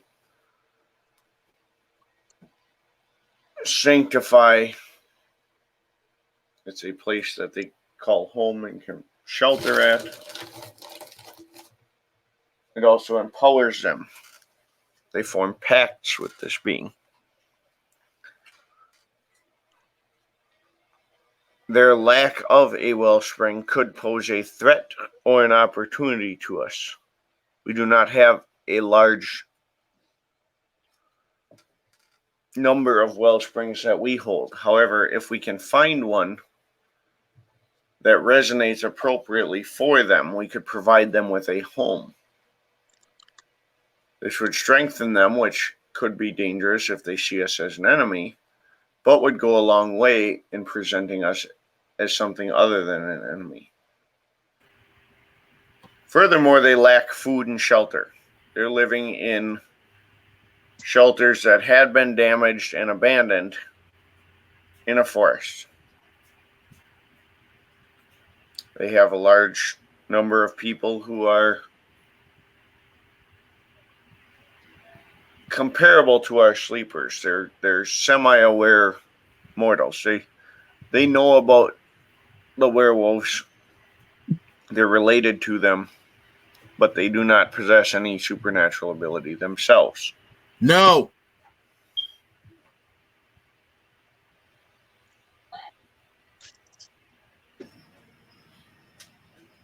He looks over at Aaron. You do not feel we should help them at all, or you object to turning over a wellspring to them? A bit of both. I personally, in good conscience, cannot have people living in half-destroyed shelters and hungry when I have the means to help them. So they're idiots then? They don't function like regular people? They don't have jobs? They were displaced from those jobs after many of them were kidnapped as part of an attempt to traffic them. So they all got fired when they got kidnapped? I do not know all of their employment status, but I do know that they are in a state of sort of a witness protection. If they go back where they were, they're a target and are likely to be grabbed again. You ever worked with werewolves? I have. They spend a lot of time telling us how weak we are, how delicate we are, how we can't help them, how they're more powerful than we are, yada, yada, yada, yada. So my question is why are we helping them when they, from what I've understood from dealing with Ear and the Silverfang, are better than us pretty much everything. So why are we helping them? Because I've never actually had them help us. Aaron, a few thoughts. They're essentially sleepers. From what I'm understanding, they're essentially sleepers. If it is food they seek, the local Gurdwara gives food daily. No expectation of conversion, no expectation of anything other than a free meal, and all they have to do is sit beside other people. Most of them are going to be Indian, but It's Ma'am. a resource. Ma'am, all I'm going to say is this. When you deal with them or their people, that means you have to deal with them. So for every 4 people you help, there's this thing that's going to stand over your shoulder and regale you with tales of how weak you are and tell you how it doesn't really need your help. They are their own people are the biggest obstacle in their own help.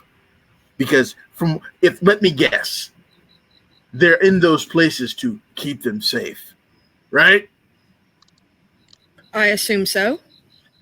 Which means none of them have gone home to get their credit cards, to get their paperwork, to get any of them so that they can actually move. The werewolves are literally just sitting on them so that they can't go anywhere, unaware of what's happening outside of wherever they are, because that's how they work. So they couldn't even get to the good water. They wouldn't be able to leave because the werewolves would have to go there and see if it was quote unquote safe. Ask anyone who's dealt with them. Tumo, am I incorrect? I believe you and I have had very different experiences with werewolves. That's not the answer to the question, Tumo. I do not believe that at this point they would allow their kin to go somewhere without verifying that it was a secure location. That I would agree with. Up to their standards. Well, by that same token, I wouldn't take my family somewhere I didn't feel was secure by my standards. So Yes, but the standards you have are probably realistic as opposed to theirs. Have you ever dealt with them on a regular day-to-day basis during an intense situation?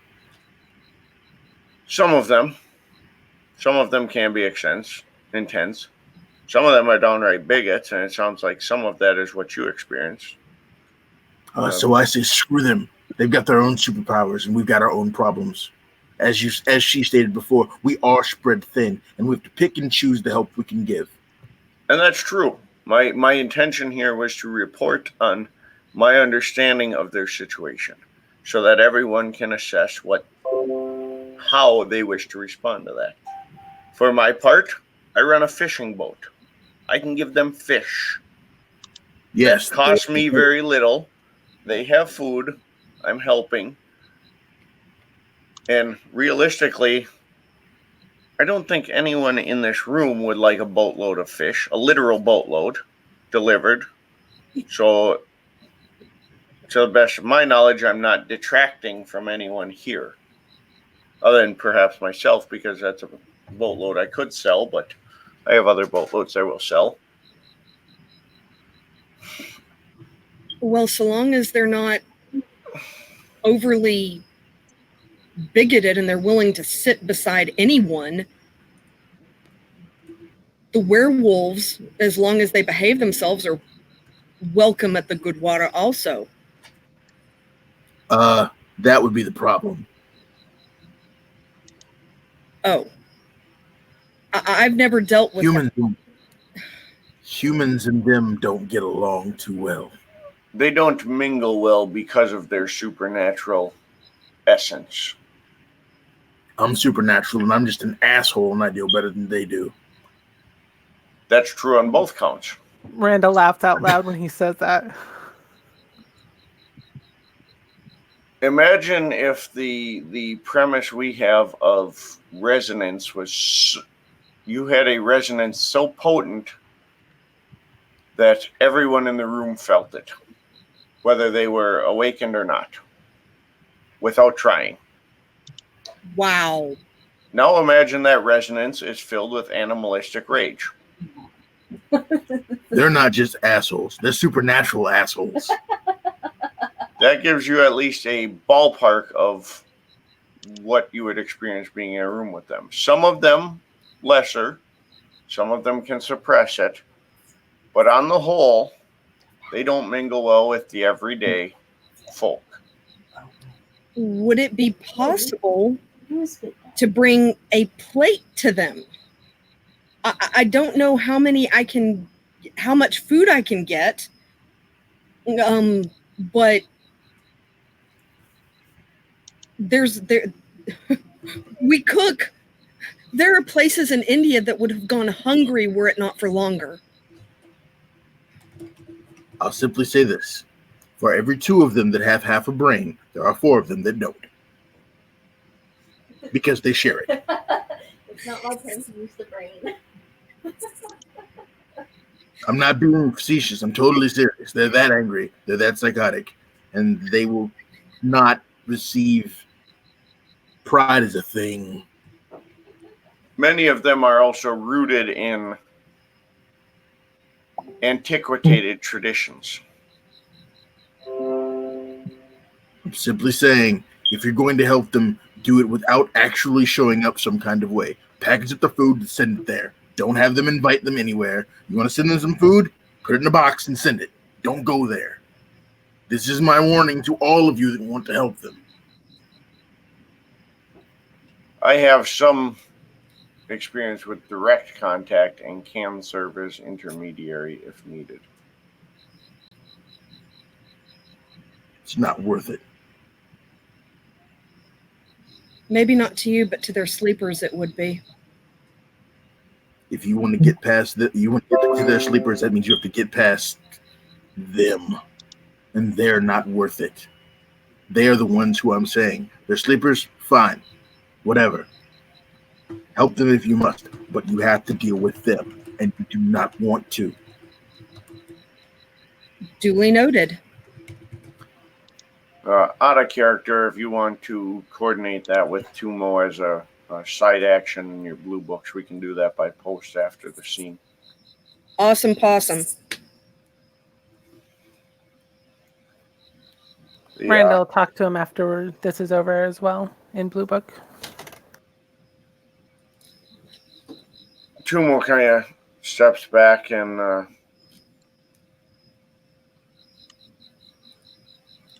gestures, and a young man in a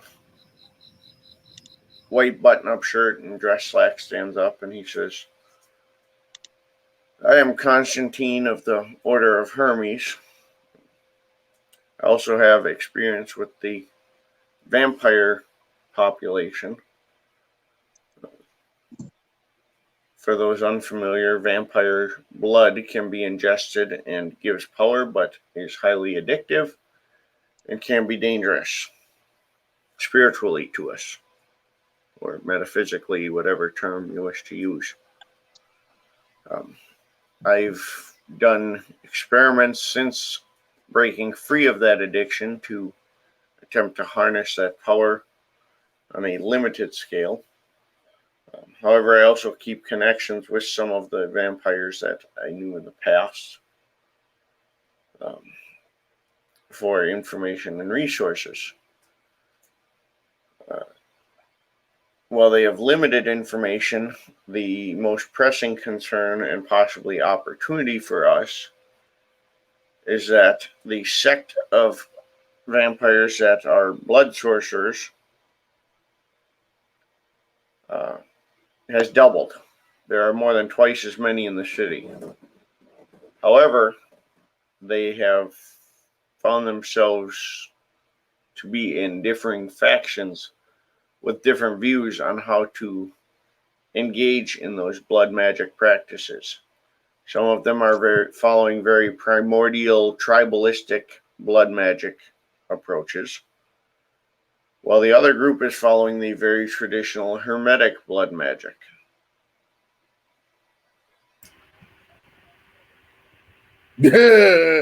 Magic. That's funny. Their leadership organizations outside the sect that does magic, blood magic, also appears to be split on how they wish to run the vampiric community, with one group being very tribalistic, old world, and the other being a very modernist approach.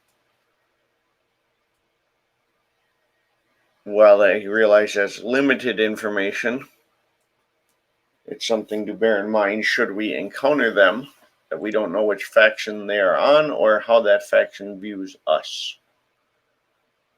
I would suspect, given the prevalence of paganistic magic among our communities, that their old world pagan blood magic users are likely to align there, with the other group seeing us simply as delicious opportunities to experiment. but that is strictly conjecture based on the information I've shared. Should something else come to my attention, I will certainly relay it to the community. In the meantime, I suggest great care when interacting with them and don't drink anything they offer.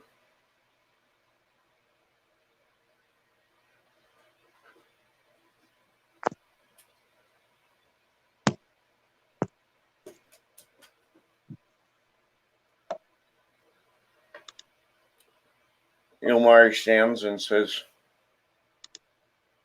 I believe that concludes our formal section of the gathering, unless anyone else has anything they wish to bring up that hasn't been addressed. I believe Kalish had the foresight that we have put together a table with contact information, business cards and the like for those of us who are more prevalent in the various communities. So if you need to contact us directly, there are cards available there. Otherwise, some of us may be milling about. I am going to get Mr. Kaminsky here, Brother Kaminsky, whatever title he deems appropriate once head cleared and he settles in. I'm going to get him to a place to rest, get him some food and some privacy, and once he is feeling up to it, he can discuss with whoever he wishes to on how he wants to proceed. Before I do that, is there anything else anyone wishes from me?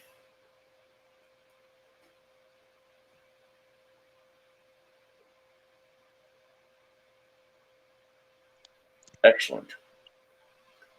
He hooks one of Leonard's arms over his shoulders, puts the other arm around him, and says, then by all means, eat, drink, socialize, commingle, share ideas, destroy ideas, invent ideas, voice concerns, whatever you wish. Enjoy the rest of the evening. Appreciate everyone taking the time to attend.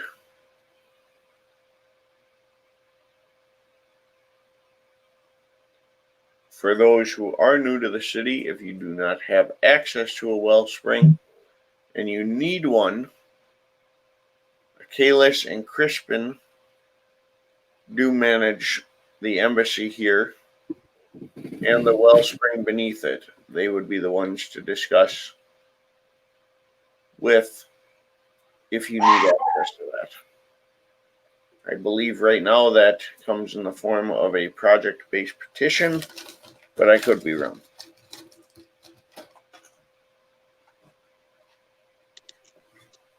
And with that, he takes Leonard off down one of the side hallways.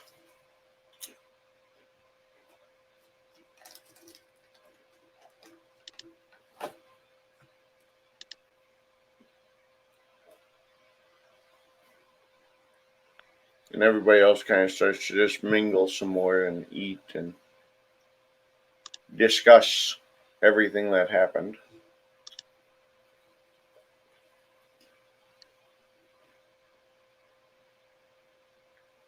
Well, if nothing else, Aaron, then my coven and I, we will go out there and just make sure that the woods are healthy and strong, so that they cannot break it so easy.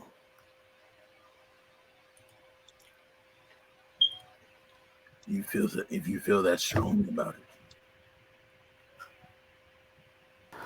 Everything that is a living should have a chance to do what it can do. So give everything the best chance it can, and we just make do. It feels good to help people. You know I don't help people. No, but sometimes your voice changes a little bit. It goes deeper, like you are wanting, like, i- if I didn't know better, I would think that you are like almost trying to flirt or be like sexy time with somebody, but it's not the kind of situations for that. Me and him have come to an understanding. So that is somebody. Are they inside you, or how is he doing it? Yes and no.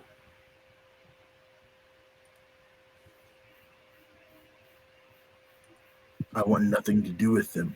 If you want to put yourself in danger and treat with them, you go right ahead. But you know that they are not going to go gently. It is just about giving proper. What is the word in English? Proper motivation. They hurt you, I'll kill them. It's very simple. No, not kill the peoples. You give them the motivation to go somewhere where they feel happier. Like Yes, being set on fire is lots of motivation.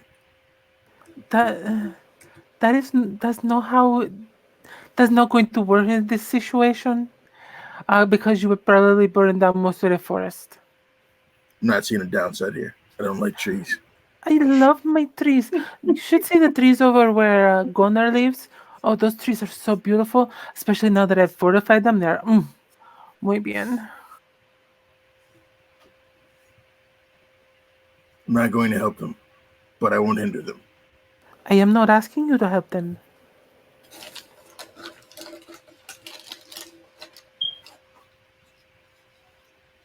Besides, it would be good to do a ritual with my coven. We have not done one since she left.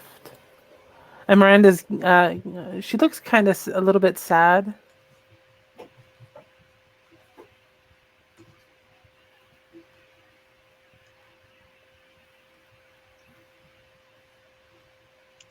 Miranda, was it? You seem to have a kind heart. It is good that you wish to help those in need.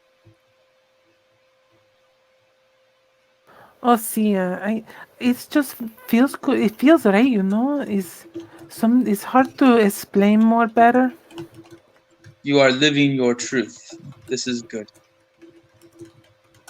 Oh, see. You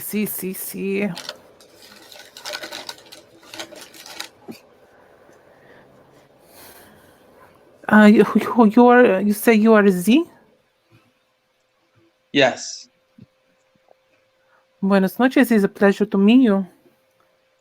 pleasure is mine. Thank you. Are you planning to help the people too, or are you going to look out for yourself first? Helping people is a good thing. This Aaron fellow, he is very opinionated, but I do not know that his opinions are not still true.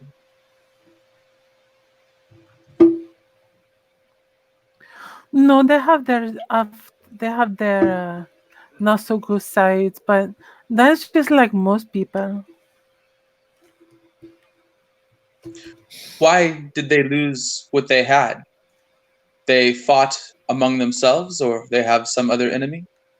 I do not know. I think it was some of their kind were bad peoples. Some of their peoples were not good peoples, and they fought over that. And well, you heard what the fellow say, Tomo. So when you help them, the corrupted ones among them will see you as an enemy? I'm not sure if they still have that. That is part of the problem, because Aaron was saying that they broke whatever it is they had out there. That was their wellspring. So I do not know. Is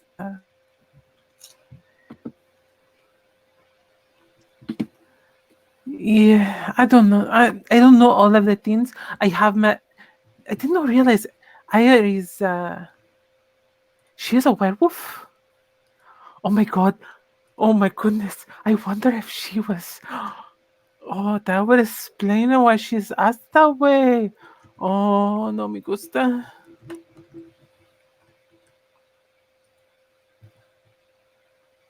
So I am friends with some of them. One of them, she's a bit standoffish, but she likes the spirits, so we get along in that way, I suppose. I don't really work with the spirit like you do. I work more with Red, but that is Maria. Hmm. Where do you do your job that is the normal job you do? She reaches into her clutch and pulls out a business card and hands it to you. Has an address for an herb shop. Thank you. And if you need anything special that does not normally grow here, just let me know, and I can usually get it grown couple of weeks, depending on how much you need. Sometimes it takes a bit longer. Very nice. Well, I hope you have good fortune in helping those in need. She glances over at the friar for a moment, kind of smiling to herself, and then back. Unto you, Senor.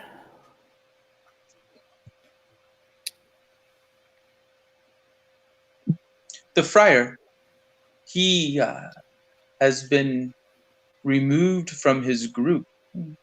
Will that interfere with his magic? I do not know. I know he is a good man. I helped him find some things that were stolen, and people that were stolen, and the cotes who were stolen them. And I point, and Aaron ended up doing all the washes with the soap and fire.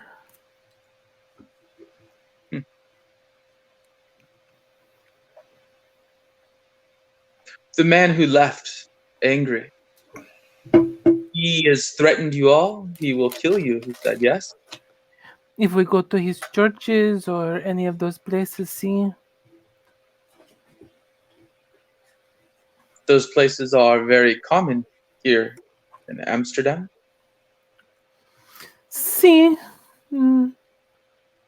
But there is a surprising number of pagans here among us. So if you are looking for something that is no, well, I guess you have to pick sides whether you want to be with the nice Templar or whatever, or their Christian belief system, or if you want to be with the people who like actually care about peoples. The killing of the angel, I did not understand that. Do you know more about it? The angel. I only heard a little bit about it, but I do not know enough to really say much of anything. I wonder if that was that night at the hospital. Well, that seems to be what the cause of the anger was. Perhaps I will ask this Leonard. Thank you for your time, Miranda. I look forward See, to no working with you. problema. I am often around. I do not have a cell phone, so if you're trying to call the shop. It has an answering machine if I am not there, or one of the employees can answer the phone too. All right. Oh, I'm going to have to find a new place to live. Oh, Why but is that? because my partner has left the city.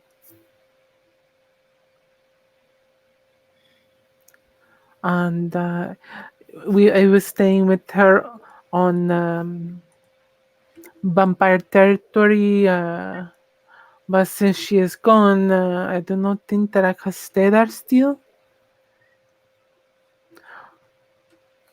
Oh, I knew something. I will have to check that out, see what it says. Sorry, my brain is slow processing. I have something that just came to mind, and I would have to look into it. But see, with her gone, I do not feel that it is right for me to stay there. Although with her sister is kind of still there, so I can kind of stay. Maybe, or maybe I will have to move in with her sister. Um, that is so strange. Well, I would offer you a place if I had one to offer. You need an apartment or something too? If you find one with extra rooms that are not being used, I would not turn it down. If I find an apartment, I will probably fill whatever rooms I am not having people sleeping with plants. Very good. I would not want to interfere with your garden. Oh, I have Good. many plants, so I grow them all over. Somewhere on top of the roof is okay.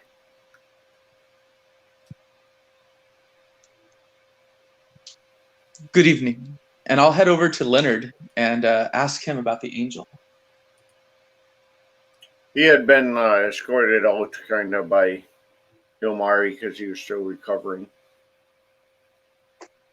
I will ask Ilmari then, because he was the one who brought up the subject. He says, well, it was the Leonard had been kind enough to offer the courtyard of his church for pagans to practice their rituals in a protected area, and a angel imbued individual came to attack us.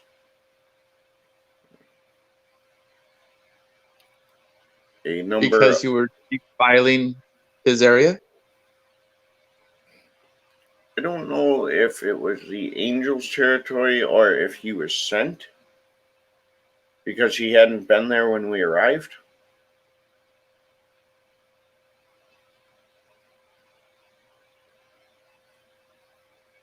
Huh. However, And so after the angel was defeated, we did have a number of visiting. We had a visiting priest and priestess who were able to step to the other side to combat the angel directly while I dealt with the mortal host. And I used the power from the mortal host's death to bind the angel's energies to that space. you were the one who slew the mortal host then? Correct. It did not seem And the ones who appropriate were- for me to expect someone else to do it. And the ones who fought the angel on the other place, they are not here anymore? We had a couple of werewolves who had assisted, but the priests and priestess who were assisted are not here. No.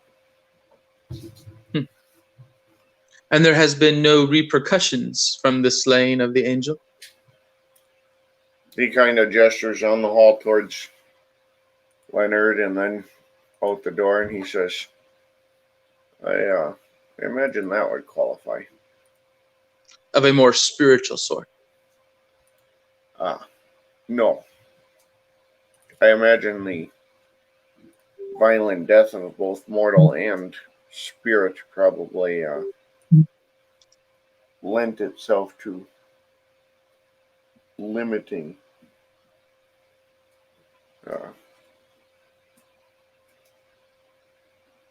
the angelic influence.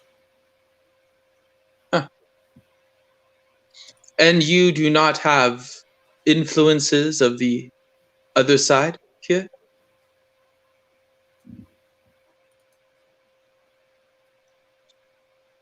As far as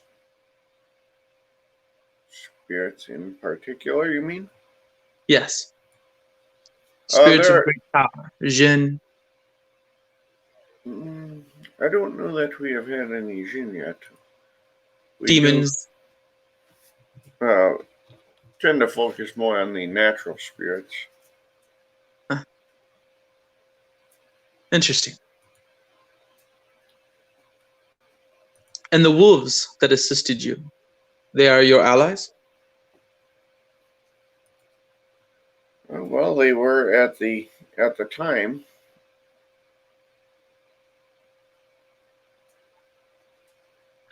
The binding of spirits is a powerful magic to bind an angelic host to a place. It is impressive, Ilmari. Well, I had the distinct advantage of the spirit itself being dead. I just had to bind its power. And it was dead because of this priest and priestess that are no longer here, and your werewolf allies that may no longer be allies? The werewolves were, as I say, allies. I think of convenience as well. I believe we will continue to have friendly relations with them.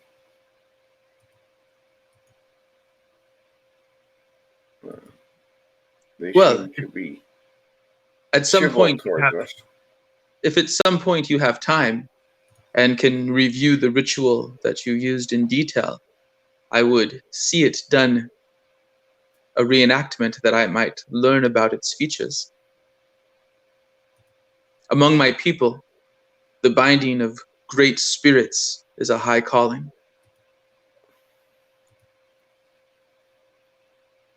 We will see what can be arranged. Such practices are not undertaken lightly. I'm sure you understand when you Of course. start speaking of sacrifices at that. The place where the spirit is bound, you claimed was an open place welcome to visitors. But then the angry man claims anyone who comes to a church will be killed. Which of the two applies to this place? Well, it is the courtyard outside of a church that he has declared as no longer being recognized as a church. In fact, he specifically said he is working to get it no longer even occupiable. Something which we will get some other factions on. We do have people with some business and political savvy that can potentially swing that. But if the church itself does not wish to claim the building, perhaps someone else should. Seems to me So that the courtyard will be safe then because he has abdicated from it. Correct. And it seems to me that a pagan hall could be advantageous as well. Although I will also discuss that with Leonard, as he was the caretaker for that church, and I do not feel it would be right to flaunt to him that he no longer holds it. He was an ally to us and was compassionate, and that is what got him here in the first place. It would not be right to disrespect him. Your work with the werewolves. Aaron seems to think it is ill thought. You disagree with him strongly? My experiences with them was different than his. They have never killed a mage here? None that I have encountered, and in fact, they count a mage among their kin. Tumo knows more about it, but they do. If I were to go with you when you go and meet with them, you could introduce me to the two that slew the angel?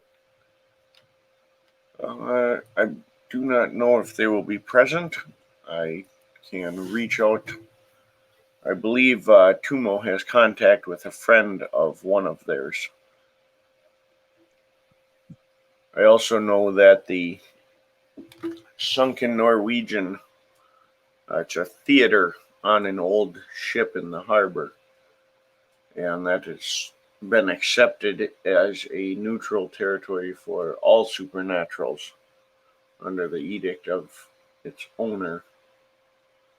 so it's possible you might encounter some of them there. Who is the owner?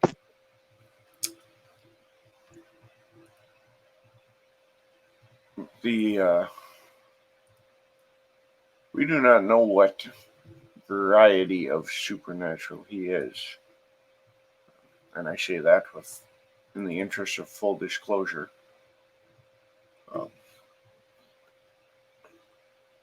A man by the name of Stanford Blackburn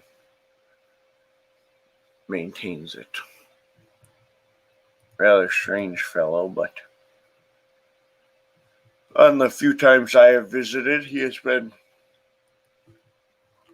a pleasant and amiable host. If His a bit aura is eccentric. masked.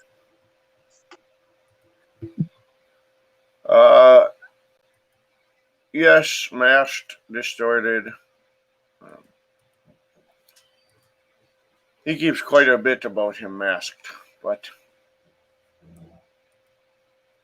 that is his prerogative as well. And as long as he upholds what he says, it's good enough for me. But he is assumedly not a mage. That would be obvious for those gifted to see such. Yes? Well, one would think, but again, it's possible to disguise that. If he were an oracle. Well, disguising the aura is a relatively straightforward trick once you know it. I have used it before. A lot of it But is not- not so much what level of power you have.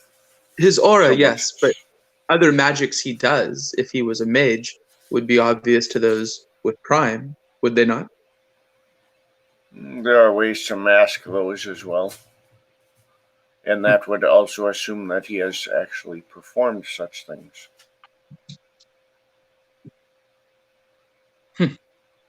I It will is. examine this boat. Swedish theater, you said? The Sunken Norwegian. I don't know. I believe they've been doing a lot of comedy lately. Very good. And Tumo is the one I should speak to about these werewolves? He's the one leading the endeavors to feed them, and he has the most working relationship with them. So, He knows the two that assisted you? He would know at least the one. Yes, I don't. The other one I had only seen the once. I don't know if she's in the city regularly. I don't know if she's still alive after their conflicts. But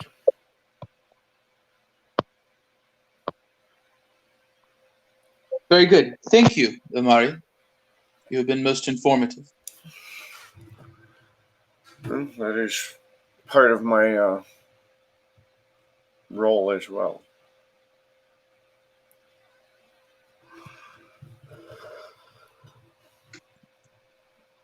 And I'll go speak to Tumo, but I don't want to disrupt the other ladies from talking, so go ahead.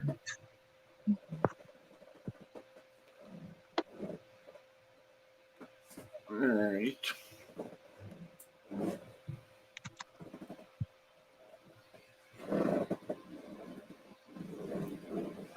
So, anything else specific you guys want to do? Otherwise, if it's individual conversations, we can handle those in blue books as well. I am going to go over to Z real quick, and hand him an address. I know that you're new to the city as and that you were forced out of your country.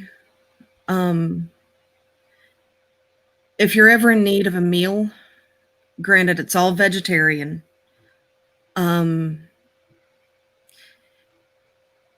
Here's the address of here's the address of the local Gurdwara. Thank you.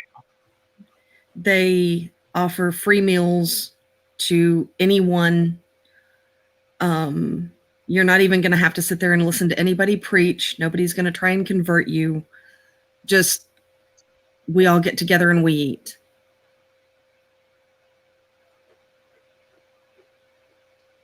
All right. That sounds nice. Longer is a good time. It's one thing to sit there and say that we're all equal. It's something entirely different to actually put that belief into practice.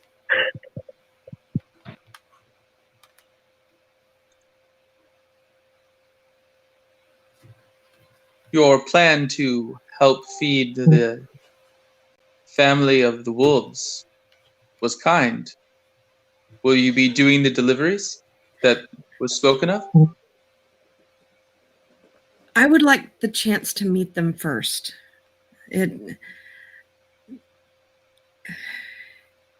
If they are as Aaron says they are, I fear. Not so much that I'm afraid of them, but I don't want to overstep my bounds and burn bridges there. It would be them that are burning things, yes? Yes, but I don't need to speed up the flame. Gasoline on an already lit fire is not a good thing. True. Yes, gasoline on an already lit fire is definitely not something that I want to do. You know, and if they are as prideful as what Aaron lets on, which I've never had any encounters with them, I don't know. All I know is that their sleepers are, well, they're suffering. And if we're not here to ease the suffering in whatever form that takes, what are we here for?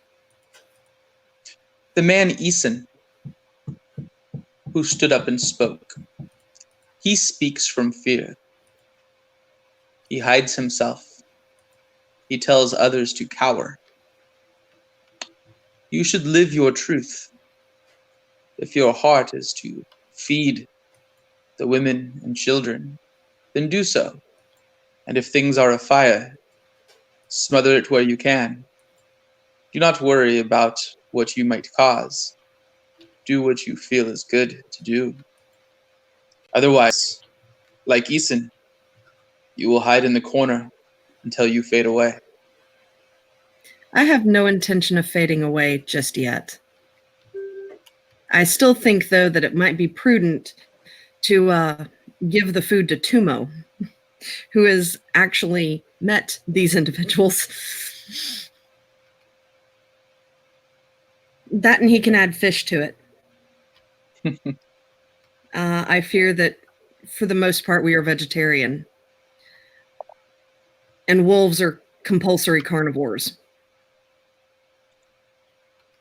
It may be an insult to give them vegetables. I see. Yes, but vegetables and fish for their sleepers would be a complete meal.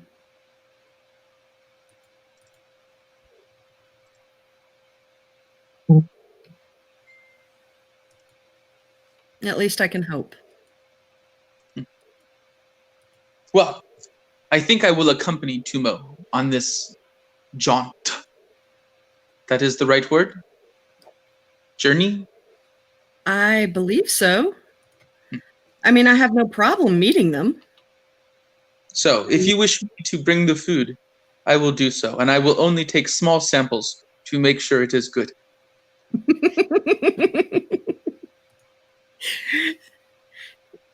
I would say take as much as you like, but I You fear see that there food in might... my pockets. Yeah, but I see food in your pockets. That's right. I have no problem accompanying. I just don't. I'm not going to walk up onto their territory without having at least met a few of them. That would be rather rude. I am going to go to a sunken Finnish boat that is not sunk, that has laughers. You can come with me. Perhaps we will meet some. I would like that.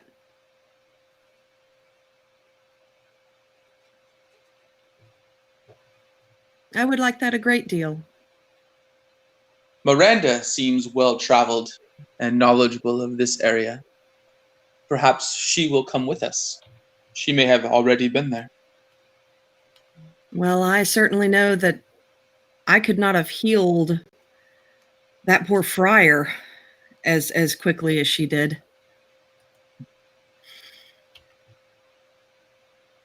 I'm skilled, but I'm not that skilled.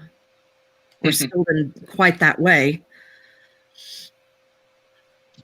Most of my patients tend to have 6 months or less. You take care of those who are ill. Yes, I take care of those who are dying. And they are important to you. They're very important to me. Well, if you want help with them, as Miranda helped the priest, I can help you. I don't really see where... thank you. I just...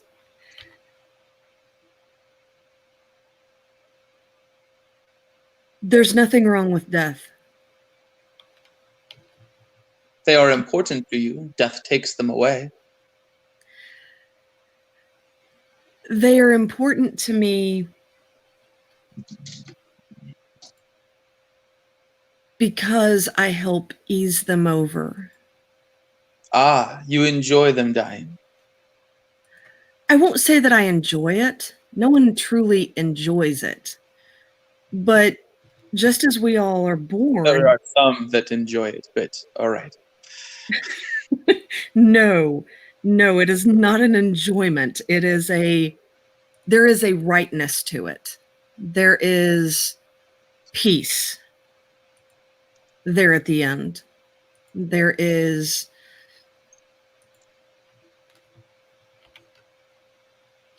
the completion of this journey so that they may come on to the next.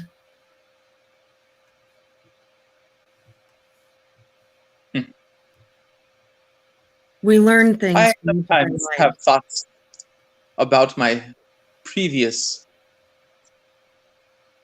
You call it... Is it the wheel? Yes. Yes. I have thoughts about it. Dreams. I did not wish to go and start again. But then I would not be. So perhaps you are right and there is value in it. For me, at least. I do not know for my previous. Yes, but someday we all have to go back on the wheel. But we always spring back up.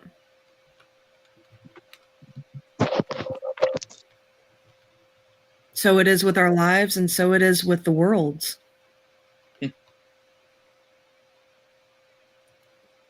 So then the fire purifies and destroys that new growth may come. Exactly. So let us go add gasoline. Let us not go add gasoline quite yet. Please no. I only just got here. All right. I am practicing for the comedy at this bad boat. Yes, that is quite a very macabre sense of humor, but you know, the sound of laughter is the sound of resilience. And We as will far make as, a of it. and as far as fires are concerned, if you stop and think about it, when do you see the most growth in a forest?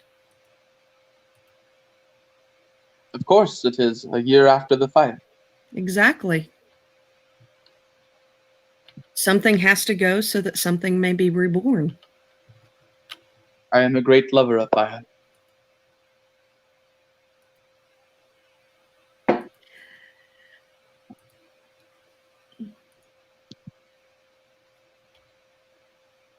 Element of change.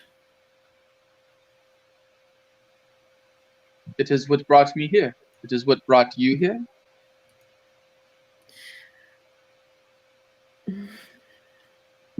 I saw a need.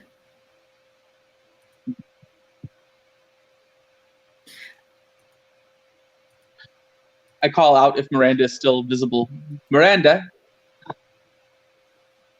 She'll wander over after saying, excuse me to the person she was talking to. See? have you been to Stanford's ship? Oh, see, this is a very nice theater. It's kind of a neutral zone, so everybody can go and have fun there. Just beware. Air, she's a fiery redhead.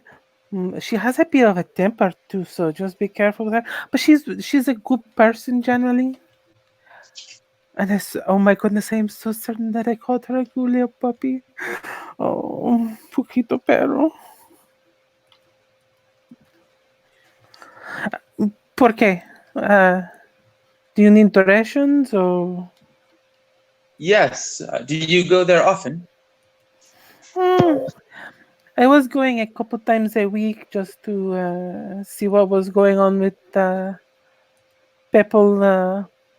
But it's been a couple weeks, maybe close to a month since I have gone. When you go again, can we come as guests? Oh, see, certainly. There is a private area for not so human peoples. Even though we are still human, like the vampires, they're still kind of human, but they're different now. And the werewolves, they are still I don't know if they are human.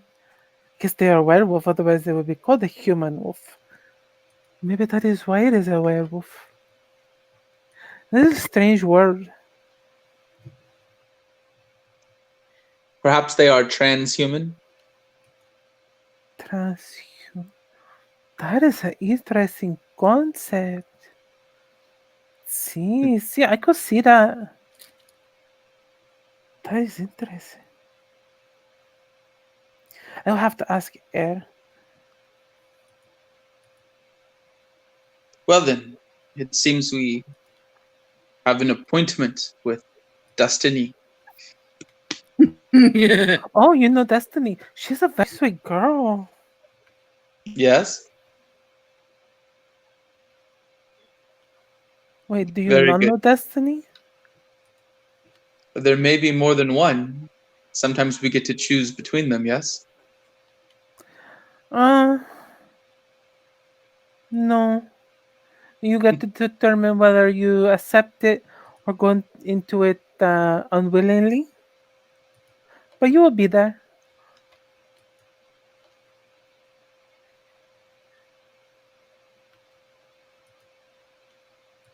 I have found that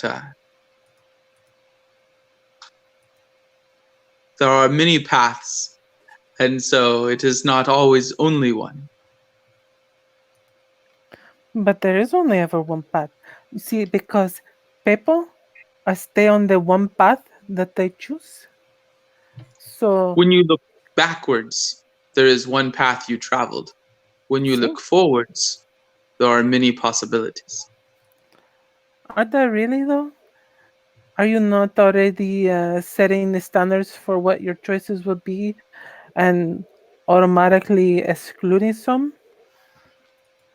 Like for instance, now I would not recommend to go to a church unless you have a death wish. Oh my goodness! I wonder if I can fix this sword. Miranda's gonna look around. Did somebody pick up the sword? You don't see it. So you're not sure what happened to it. I'll have to ask about that. I think I might be able to fix this sword. I might be able to. I've been working on making the wonders, making them more stronger. I like my Atome is actually bound to the red.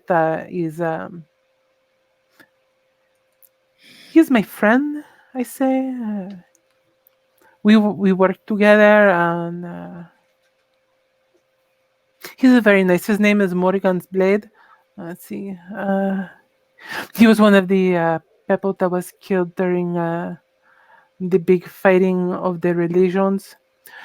You see, the fact of the matter is, the religions, the Christians and the pagans, were being set against each other by a third party that was worshiping the snakes, and the snake people were taking advantage of that to sow the seeds of conflict between us. And it seems that it has worked, even though we did take out at least one part of them and recover the stuff that they have stolen and people that they have stolen. I am told it is rude, but when were you born, Miranda?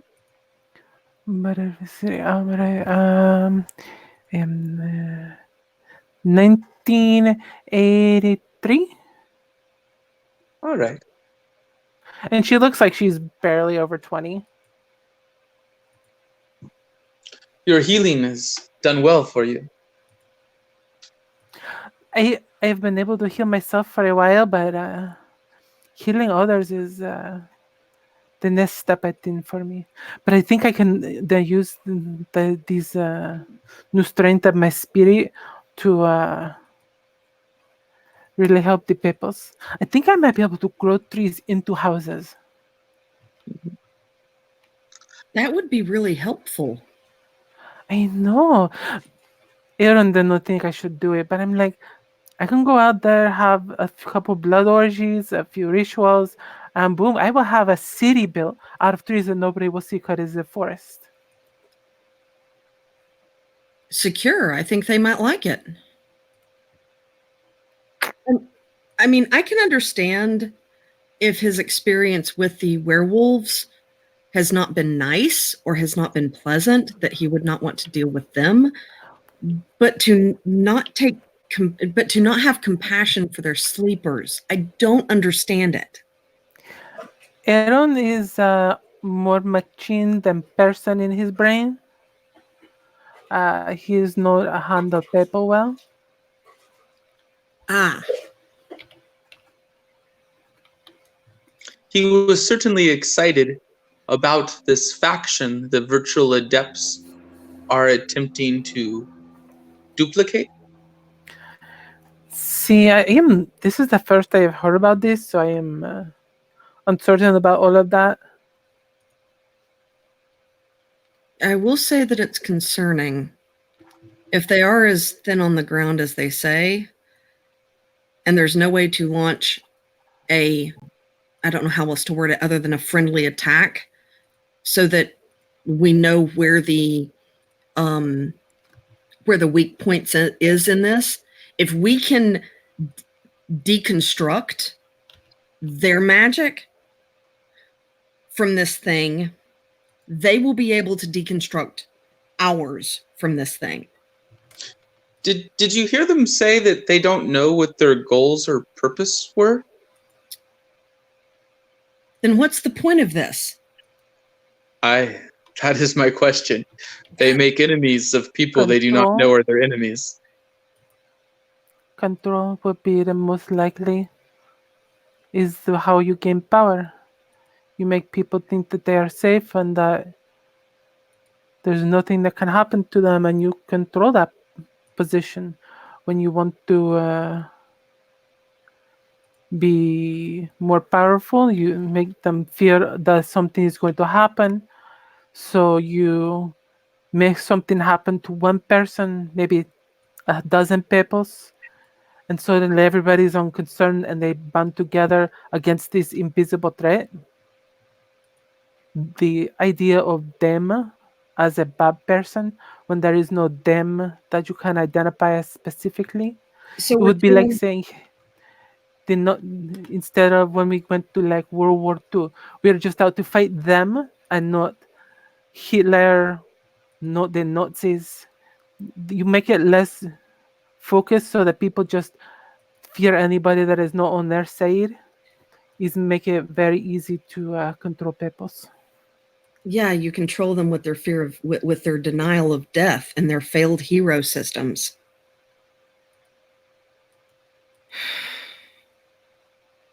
Great.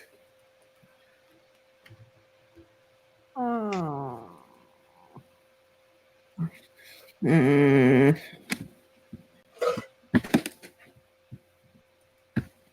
By the way, I do not recommend eating werewolf brain if you do not want to see things because it can mess with your head. And I still see the woman sometimes. When did you get to eat werewolf brain? It was a vampire gathering. The person in charge sacrificed a werewolf, and he took his heart and he froze the ground on many of them much stuff. I then used his sword. It was a beast sword. I am very thankful that I have the extra strength. And I used it to hack open his skull because it was his massive skull. I still have it at my back home. I kind of sometimes wear it like I'm when I want to be playful and be like rawr, and she like makes like little scary hands. I am curious. From the way Ilmari spoke, the werewolves are somewhat allies. The vampires are your allies, Miranda? I have been with one for a decade, maybe 15 years. Right after college, I went to London to for a job there as at the conservatory for these plants because I was like top of my class and plants just grow around me much easier. So it's very good for business.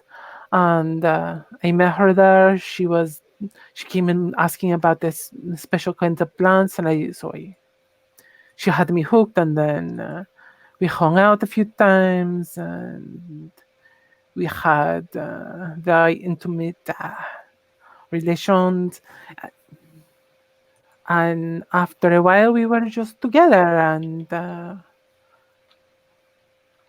now she's left back to London. Why did you not go with her? You obviously care for her. She said that I seem to be having too much fun here, so she is going to have me stay here, and that if I need anything, I see her sister. And her sister is also a vampire. See, And the other mages don't have any concerns over this relationship. I am not sure how many know. Oh, all right. Your Verbena, no, yes? Verhu? No, I am not Verbena. Oh, I am Kavari.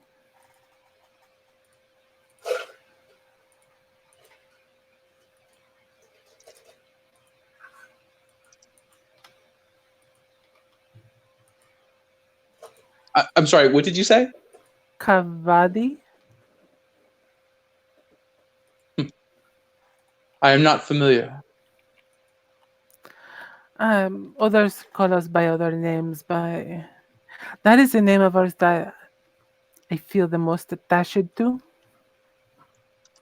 And are there very many Kavadi here? Mm, not particularly. So who do you do your blood orgies and rituals with? I did them with my partner because she is also pagan. That we have a koban. I guess I have a koban now. It will be hard to build all those tree houses. No, I can make things grow very easily. So you do not need a group then. Oh no. She's gonna go and like. Are there like plant decorations in here somewhere? Some dead flowers in a vase. I'm sure there's some stuff somewhere. She's gonna go and over to the plant, like one of the vases, take out a stem of flowers, a flower stem, and she's going to, because altar plants is 2, so that would make it 5. Rope makes it 4, and she's going to she's gonna like wave her hand over it, and the vine will start wrapping around her, and or the length of the plant will start wrapping around her wrist if this goes well.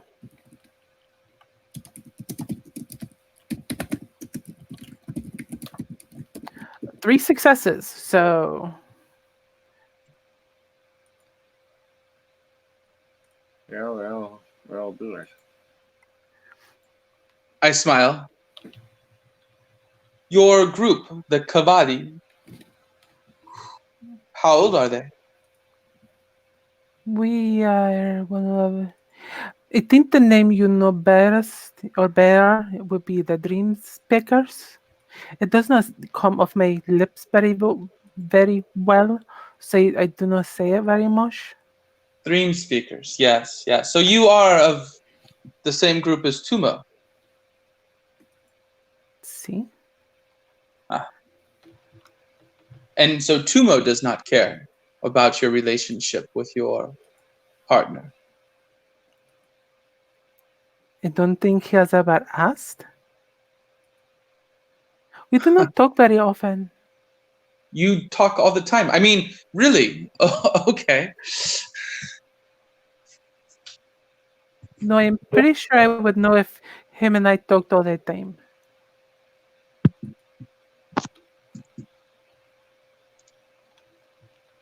The man. All right.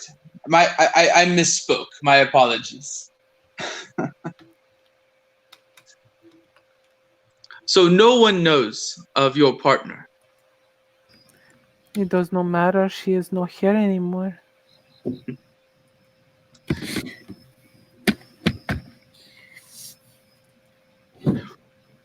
The story of the werewolf that got eaten.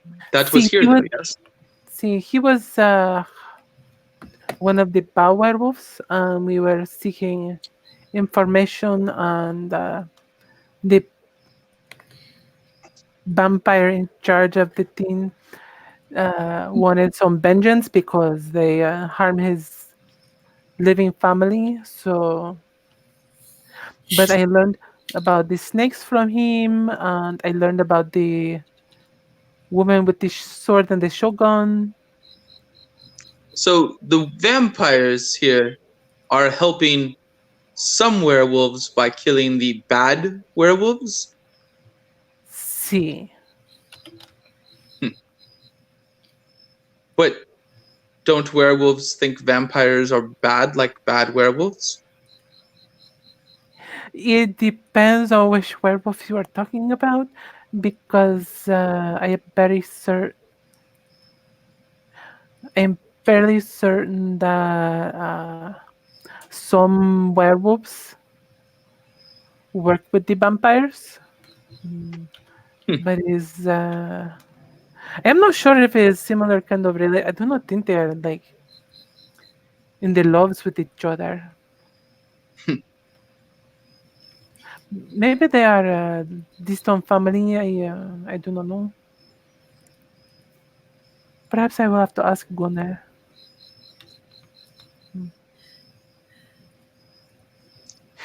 Anyways, see, I had a vision from consuming part of it. His his half of his brain. My partner had the other half, and we kind of talked things out and of what we saw and what we remember from the visions. Plus, there is a spirit woman who sometimes follows me around because I promised her that I would take care of the women and children. So that's why I'm kind of a little. I feel like I have to help out with the peoples, like give them homes at least. Hmm. And if two more can bring them food, we got food and home. That is very good. See, no. That is very good. I agree. You ate half of a bad werewolf's brain. Are you? Did you have any ill effect from it? She saw visions. I'm I could assuming. see visions without just the werewolf brain, but it was part of the ritual that we were doing. Consuming part of it gives you some insight or power. Okay, The one in charge took the heart. so no stomach pain, no nausea, no. Because brains can be rather tricky. Especially brains that are bad werewolf brains. They can make you crazy. Well, I'm more concerned. Okay, maybe they can make her crazy, but I'm more concerned about physical effects because there can be bacteria that live inside of a brain. There can, if you consume a brain and it's not prepared. I think she makes her body strong. Some simple bacteria will not be a problem for a strong body. My blood is very strong. Okay, I am just fine. See, you can check my pulse and whatever you want. okay, so no ill effects from the brain. No, Depends. What was the vision of? that the snake peoples were uh, causing the problems. There's the good one, and then there is the woman that is so the spirit woman who comes by. Make sure I am doing what I ask, what I promise. I take care of women and children. I've been helping out at the women's shelter during some of my time off, and So the snake people, are they still here causing problems? I do not think most of them at least have been gone. I think we got the leader, the one in charge. That is when I had to fight with them, fight on this side of the werewolf. So I know they will not just kill me. That is muy bien.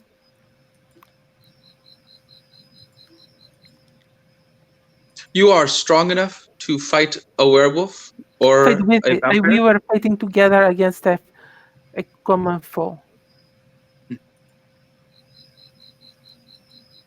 Miranda, you are an impressive person. I must get to know you more. I am not that impressive, really. I just end up being where I am needed. Fate's funny that way. See, especially when it says, "Hey, look, you need to be over here." I go, "Okay, I go over there. I do whatever I need when you have me over there."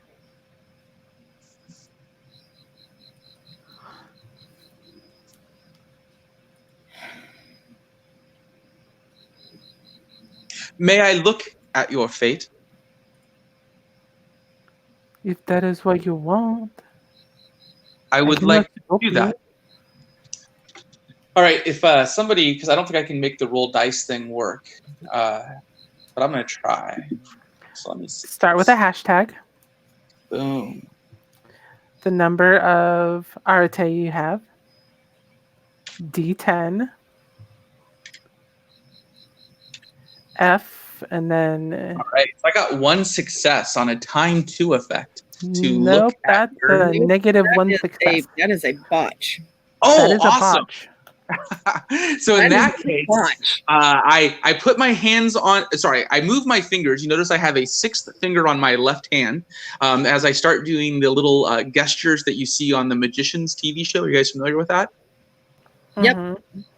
And so I start doing that, and I get a glazed over look on my face, and then something terrible happens to me, Mr. Storyteller. Yeah. Well, that's what happens when you botch. What crazy thing is he going to see instead? So what I was attempting to do was use time to look in the past so I can see all of this cool stuff that Miranda is doing because she sounds amazing. And instead,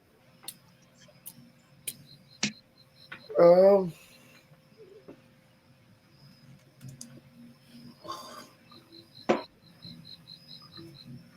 course, it's a time effect. So Oh god, you botched a time effect.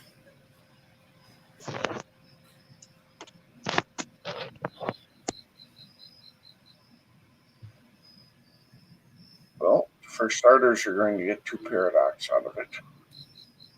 yay! I love my some paradox. And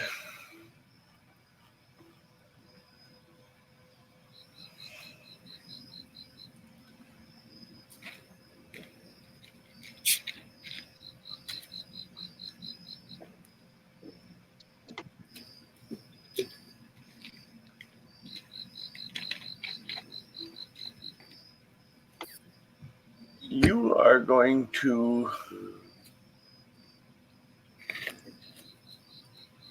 actually witness the sacrifice of the werewolf that she had talked about from the perspective of the werewolf. Ow. So you will experience being Eviscerated and cannibalized. right. But I will give So you, I will stumble back with a scream, clutching my chest and head, and freaking out. And I will actually boost my stats and attempt to heal myself. So let me go ahead and roll that and see if I can botch that as well.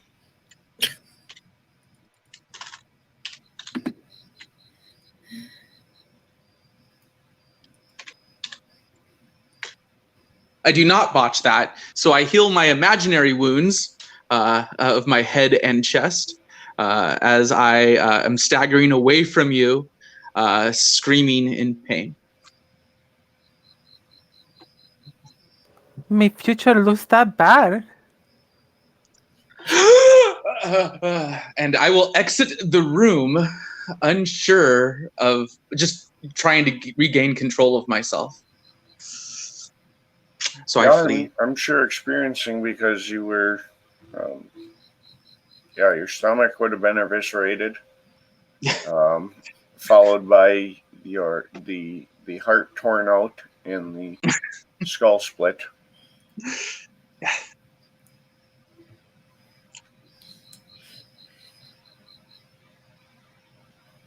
I'm gonna chase after him because he's clutching his stomach, clutching his head. There's a lot that can go wrong in somebody's abdomen, and I have no idea.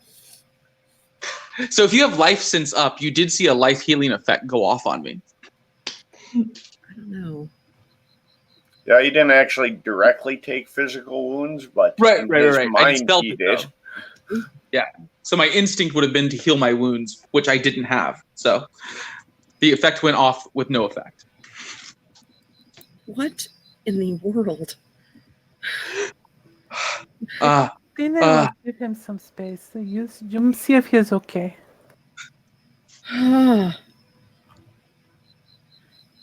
Is he stopping anytime soon? Well, I'm going to probably retreat somewhere quickly because I need to not be around Miranda at this moment. So as long as I get out of sight of Miranda, probably everybody. I might need to go change my pants. Yeah, I'm pretty upset about the whole thing. So yeah, I assume you're probably like getting ready to head out at this point. Like, I need to get the F out of here for a minute. Yeah. So we'll make a quick stop in the bathroom to clean up a little bit, and then I already have people's cards, so I will exit. Whoa. And your character will also gain the Nightmares flaw. Yay!